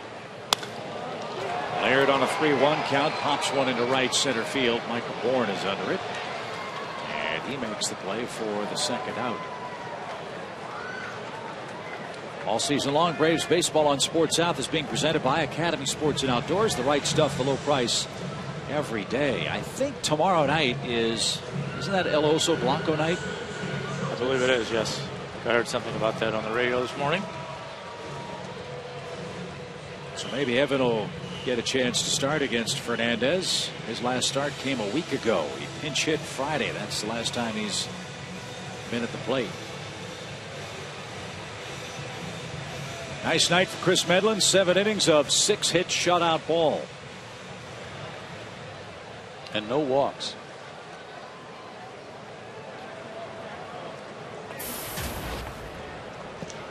David Carpenter looks like he's the next in line.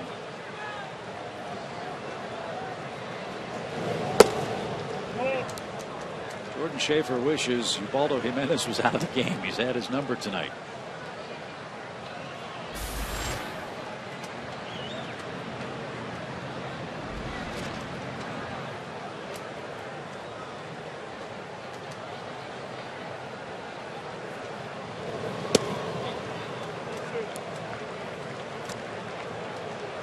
Balls, no strikes. Right at 100 pitches for Jimenez now. It's got to be awfully refreshing for the Indians to see him take the ball this deep in the game with 100 pitches. That's normally his count right around the 5th. He's done that with 9 strikeouts. He's very, very good. 2 balls and a strike.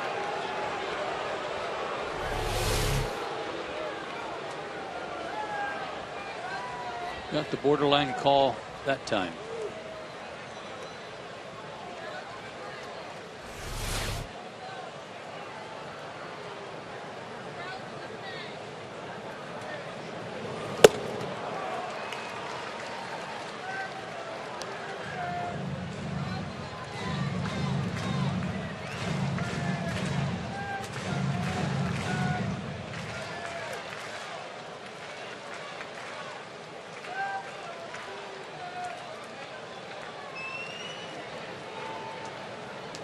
Simmons at second, 2 outs. And a 2-2 count coming for Jordan.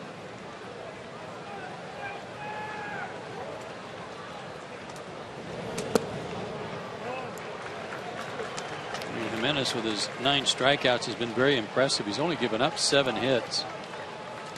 2 of those have been to Andrelton, but 4 of the 7 hits came in the 3rd inning when McCann hit the 3-run homer. With Freeman on deck here, Jordan ought to get a pretty good pitch to hit here if he can catch up the fastball. He got a breaking ball instead, and Jimenez struck him out for a 4th time. That gives him 10 strikeouts, but he's on the short end again of a 3-run game. We go to the 8th. David Carpenter appears to be ready to pitch for the Braves. It's 3-0.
Brings us to our Zaxby's indescribably good plays for tonight's game, and our subject is Chris Medlin. 7 innings of shutout ball, no walks, 6 strikeouts, and really had it going tonight. Worked ahead in the count, used his off-speed pitches really well, which was one of Joe's keys to the game early, and Chris certainly lived up to that. All parts of the strike zone, on the attack, and really just continues to build on what's been a good stretch for him. So it was good to see that out of him tonight, and another solid start.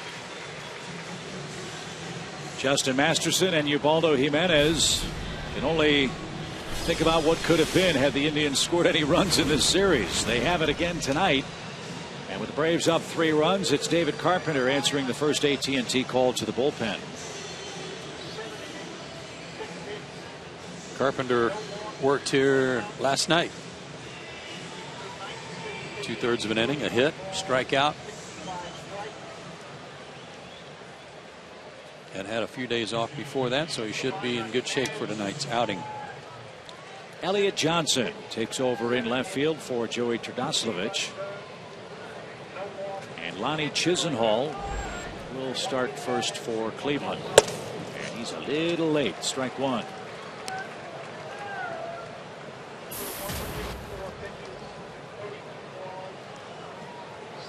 Those are the numbers that have the Indians scratching their organizational head. He's a real talented player, but just hasn't hit the last couple of years for them.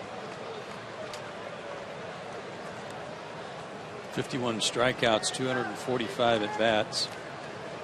It's not awful, but one about every 5 plate appearances, and only 13 walks. Number 1 pick in 2008. Chisenhall lives in Newport, North Carolina in the offseason.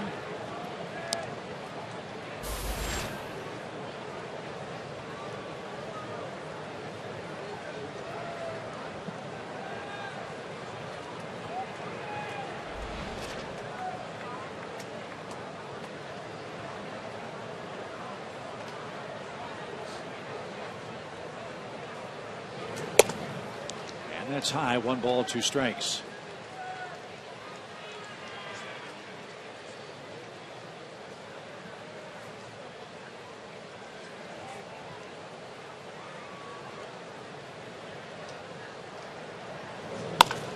There's a drive down the right field line, and Chisenhall has hit a solo homer with 2 strikes.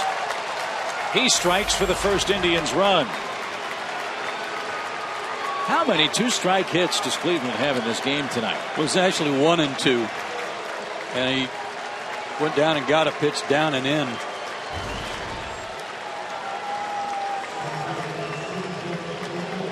Which it looked like that's like a left-handed hitter. His spot. Target was there. Slider that not a whole lot different than the one thrown to McCann. Yep, slider that with 2 strikes cut too much of the strike zone. So Cleveland's on the board on Chisenhall's first big league pinch hit homer.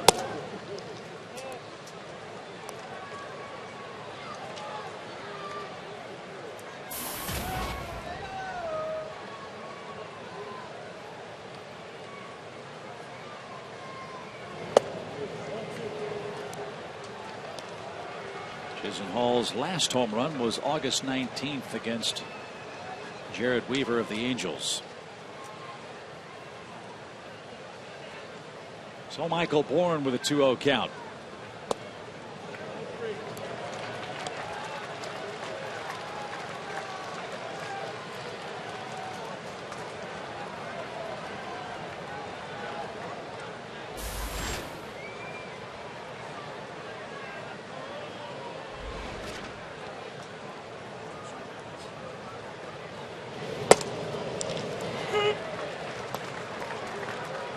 Six of the 7 hits tonight for the Indians have been, their hitters have had 2 strikes.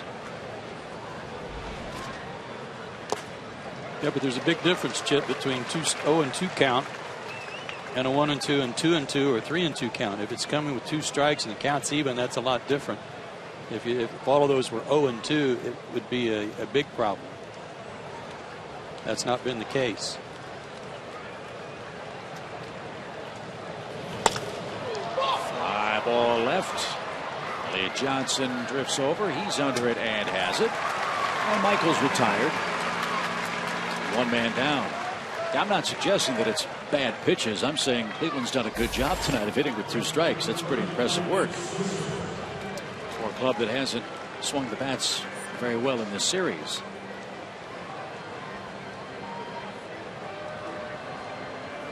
Now as the heart of their order is coming up, Bloop and a blast could tie the game for the Indians in the 8th. And here's Swisher. That's why that comeback by Carpenter was so important there, falling behind 3-0.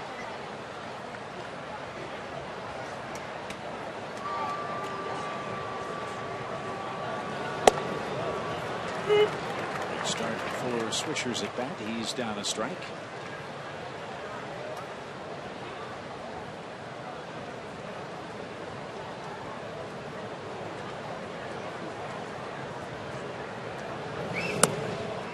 That one had some bite to it. That's the breaking ball you wanted to throw to Chisenhall.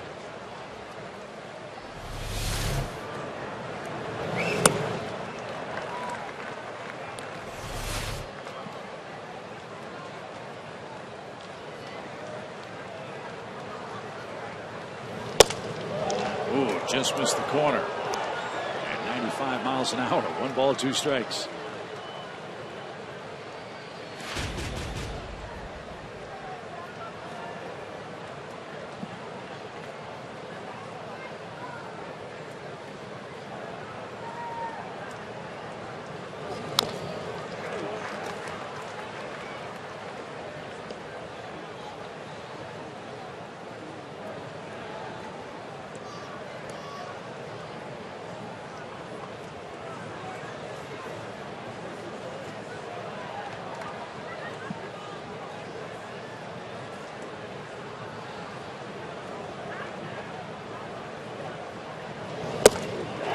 Swisher is down on strikes. He Ks for the 3rd time in 4 trips. 2 out. Fans, enjoy some Braves baseball this weekend as they face the Miami Marlins Friday, August the 30th to Sunday, September the 1st. Don't miss country duo Big and Rich in concert after Sunday's game, presented by Coca-Cola and Delta. Visit Braves.com/tickets or call 800-745-3000.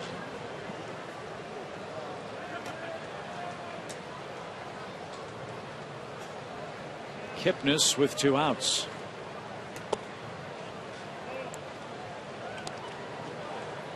What do you guys think of this player? I've never seen him play live before. Nor had I. Me like either. him.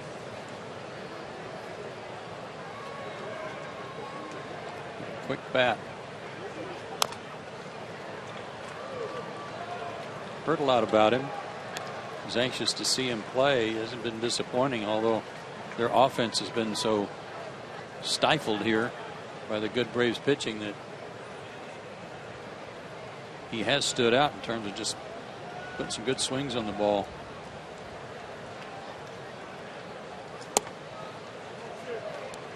A little low, 2-1 your count. Kipnis with 3 hits in the series. He'll take a 5-game hitting streak to Comerica Park and the Tigers.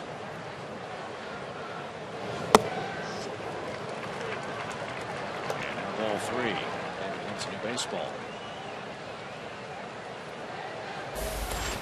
He's had a lightning fastball. No reason not to just challenge Kipnis here. Don't try to be too fancy to the corners. Fire that 95 down there and see what happens.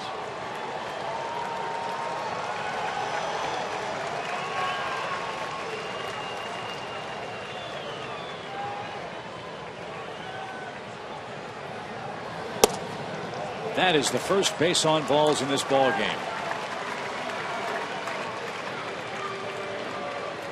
And Kipnis is aboard with the cleanup man up for Cleveland, Carlos Santana.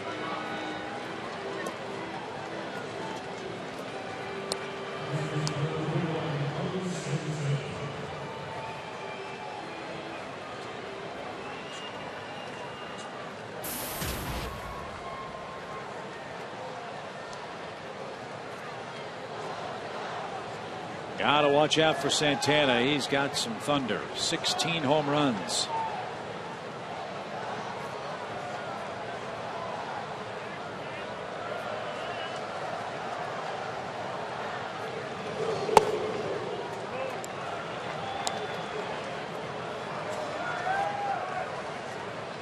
Not getting that breaking ball over and causing him to get behind in the count.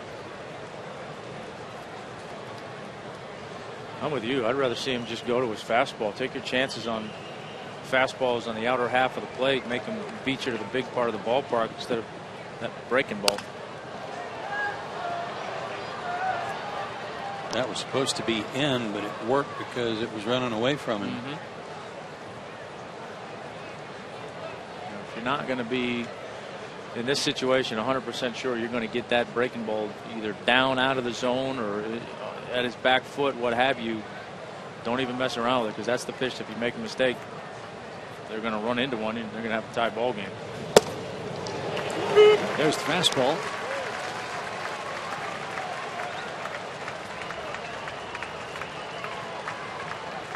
And Santana now a 1-2 count. You want to get him out with that pitch, then right here you can either go hard in off the plate, you can go hard up, or you can trust yourself to locate it down and away.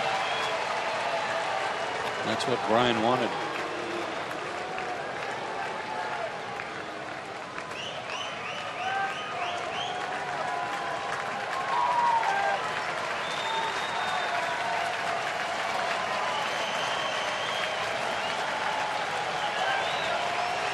Kipnis is running, and the slider missed inside.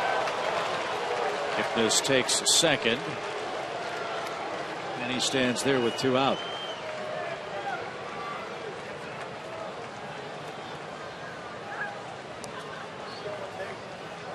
'24th steal for Kipnis. Perhaps a new set of signs with Jason in scoring position.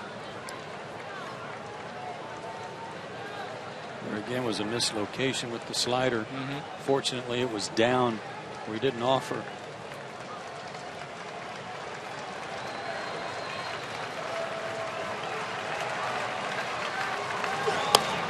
Slow roller toward Simmons with the shift on, and Andrelton makes the play, and that retires the side. Cleveland 0 for 18 with runners in scoring position in the series. They get a solo homer, but still trail 3-1 in the 8th inning.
Cam tonight. Jordan Schaefer's had a tough night at the plate, but he made a terrific play here, getting Michael Brantley on a ball that could easily have been a double, maybe more if he hadn't cut it off. But not only did he cut it off, He made a great spin move here and put a throw right on the bag to get Brantley. The Freeze Cam is brought to you by Frost Brewed Coors Light. Terrific play. That's always a big play when you get a guy thrown out on the bases for the first out of the inning. It's a whole lot different situation. You start that inning with a runner on second and nobody out. So the Braves come up in the 8th inning, and they'll look at a left-handed relief pitcher for the Tribe. Rich Hill is on for the 54th outing. 6-point ERA tells you how his year's gone at this point. Freddie Freeman's first at bat of the night. And a pop up. Shallow left. Who wants this? It's Brantley, who hasn't made an error in 221 games. Freeman checked in because Justin Upton was hit by a pitch in the 5th.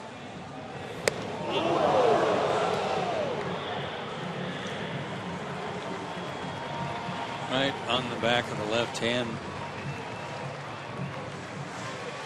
Bottom hand that's clamped down there tightly on the knob of the bat.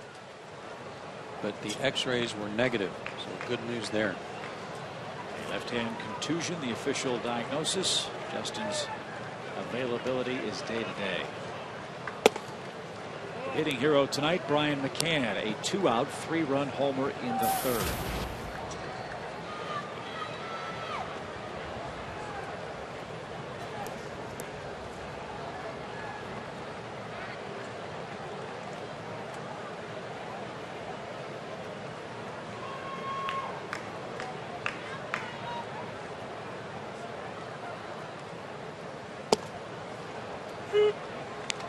This guy, if you're a left-handed hitter, you just have to make yourself sit on that big curveball, because more often than not he throws it at you and then it drops in for a strike, which makes it hittable if you're looking for it. McCann, though, singles to center.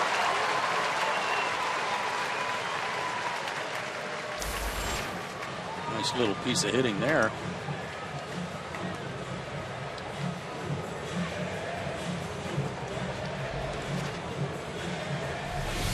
Broken his bat, but fought it off and hit him where they ain't. Shift was on, so an opening up the middle. That's the last pitch of the night for Rich Hill. He departs with the runner at first and 1 out. We'll tell you who the new Indians reliever will be in a moment.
Georgia Lottery, by the Home Depot, and by Toyota. Brian McCann's at first with 1 out in the Braves' 8th. Atlanta trying to sweep away Cleveland and trim their magic number to 17 for the Eastern Division title. That's the best they could do. Washington beat Miami tonight 9-0. Now the Braves will go after young right-hander Cody Allen, who's been very effective, it would seem. I'll say 60th game here tonight. Good record, an ERA, 72 strikeouts in 57 innings. His fastball 94-97 with a very good curveball.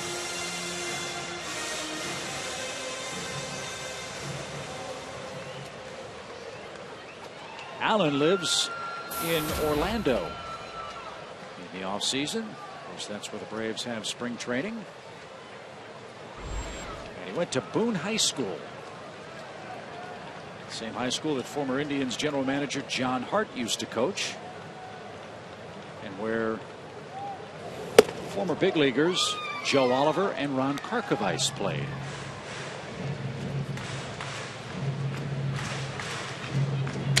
Well, he loaded up on that fastball, 96. Boy, it was a short arm action and got to the plate quickly.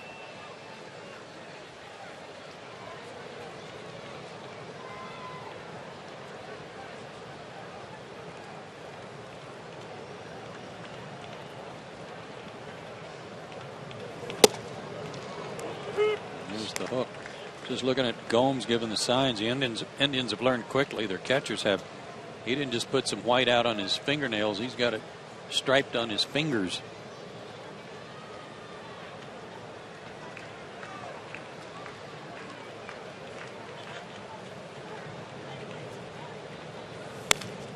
Chris had a good cut. It's 0-2. He started the day at .329 with his batting average. That's where he stands now. 4 points, I believe it was, behind Yadier Molina.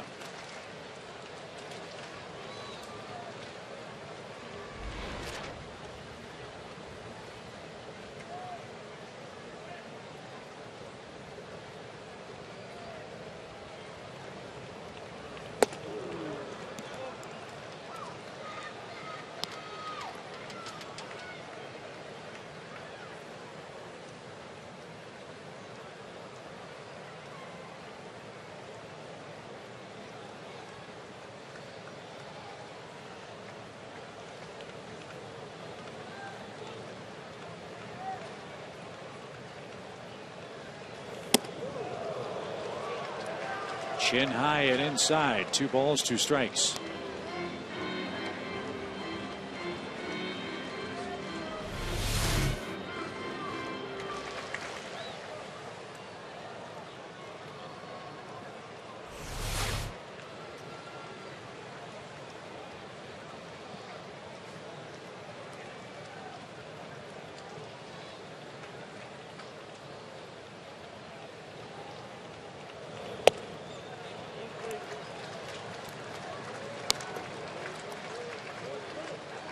Elliott Johnson's on deck.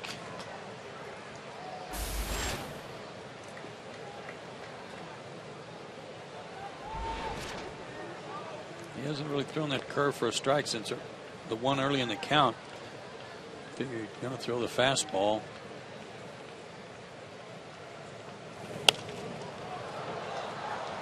And he did.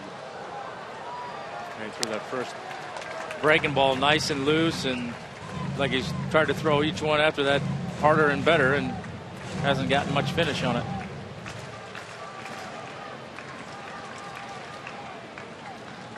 Craig Kimbrell readying for the 9th inning.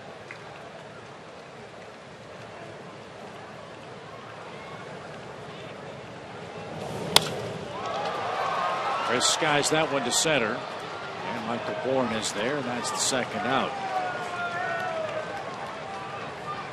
McCann back to first, and Elliott Johnson will get his first at bat of the night.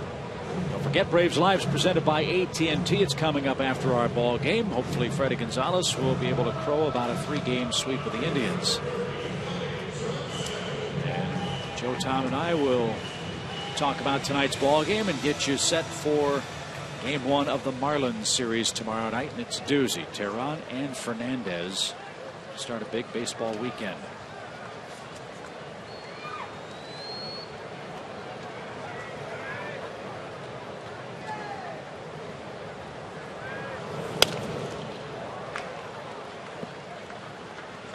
Seeing a benefit of having Elliott Johnson on your roster and his versatility. Not just an infielder, guys, but he can spell an outfielder if need be.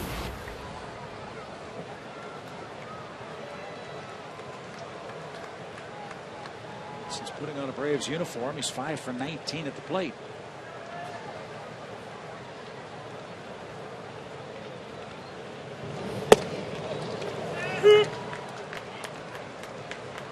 He's a guy that could provide some scouting reports on these Indians. Playing for Kansas City this year, having seen the Tribe, maybe give a little bit of insight on their staff.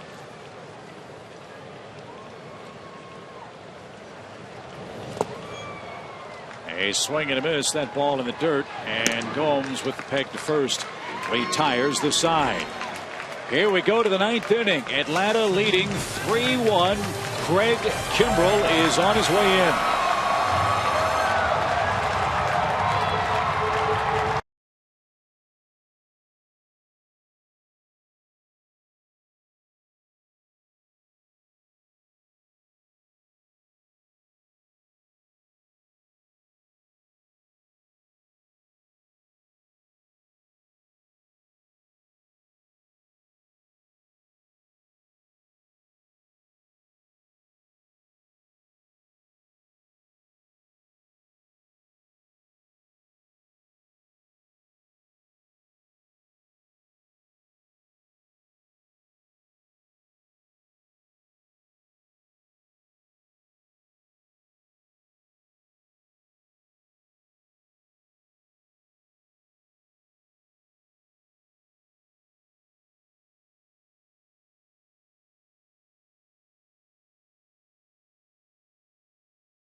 By Georgia Power, by Ram Trucks, by Crown Royal, and by AT&T. It's Kimbrell time for the 9th inning. He'll try to protect a 3-1 lead for Chris Medlin and the Braves tonight. Kimbrell's on an amazing roll. He has saved 42 games. He has struck out 80 men in 54 2/3 innings. Took him 11 pitches to get the save 2 nights ago against the Tribe. Took him only 8 pitches last night, and that included a strikeout. So let me start a debate with you guys. So much has been written, and justifiably so, about the great season that Clayton Kershaw is having for the LA Dodgers. I'm not seeing an awful lot written about the kind of season that Craig Kimbrell is having, and in a season where Kershaw has been really, really good, but I don't think dominant. How can Craig Kimbrell not be in the Cy Young conversation right now? He should be. I mean, I think if you look at Kershaw's numbers, a lot of them are really impressive. But, you know, it depends on your side of the argument. You know, there's that argument that starting pitchers are paid to win games, and for whatever reason, you know, he's not leading the league in that category. So, you know, while he is, you know, he's got the gritty ERA and the strikeouts and the innings pitched and all those other numbers, I don't know. I mean, I think Kimbrell should be every bit in the conversation. I agree. Kershaw's 13-8. I know he's, like Tom said, he's got an excellent ERA, but he's 13-8. Kimbrell riding a stretch of 32 consecutive saves. That's team record. 42 overall. The kind of year he's had, you could argue that he could be in the MVP conversation too. Mm-hmm.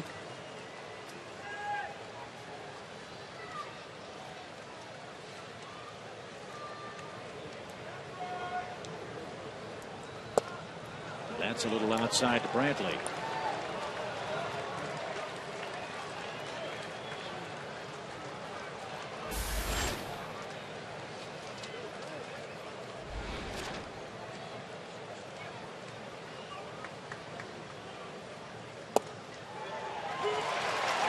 makes it a full count. Brantley thought that one was low, and it might have been. In Kimbrel's last 117 1/3 innings, he has struck out 196 men. And he saved 84 games. Chop toward third. Giannis gets his man. Brantley's out number 1 in the ninth.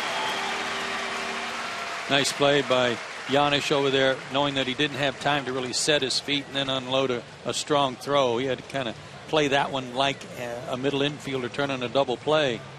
Glove and throw.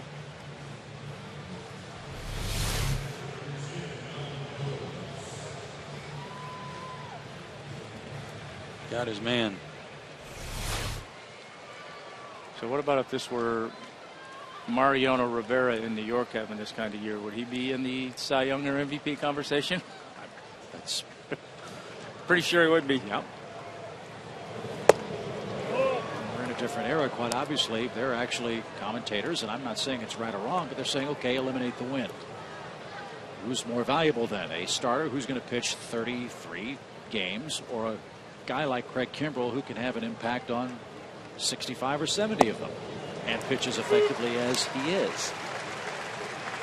I think I guess selfishly I would, if you've got a starting pitcher that's dominant and is winning a bunch of games for you, 20-game winner, it's hard for me to pass on that guy. But if you don't have that guy, then absolutely look at the closer. You couldn't really make this argument in the American League, I don't think. Scherzer's 19-1, right? Right. I don't think there's much argument there. And let me be clear, I'm not knocking Clayton Kershaw. He's a tremendous player.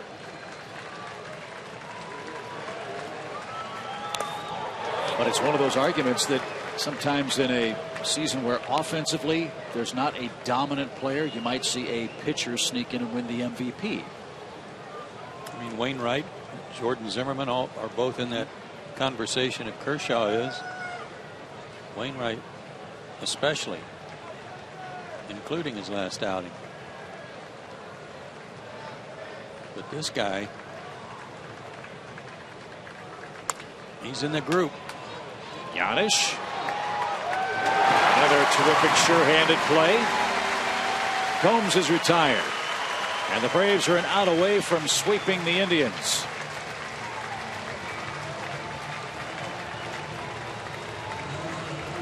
It would be the 8th sweep at home.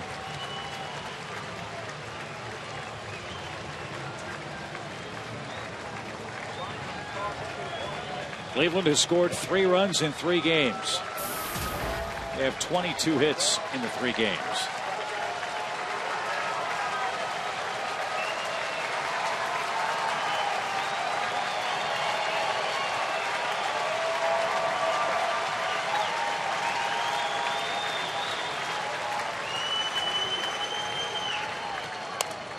Yeah, and the runs, those 3 runs, Chip, 2 home runs and 1 sacrifice fly.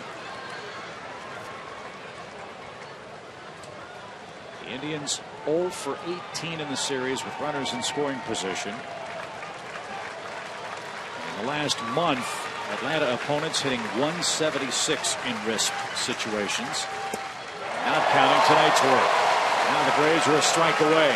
Well, that's the other part of the equation. As much your tendency is to talk about how an offense is struggling in certain situations. Well, you got to give the Braves pitching staff some credit for making it tough not only on Cleveland but a whole lot of other ball clubs throughout the course of the year in that situation. Bounced off the plate. Freeman's got it. Kimbrel to the bag, and the Braves have swept Cleveland.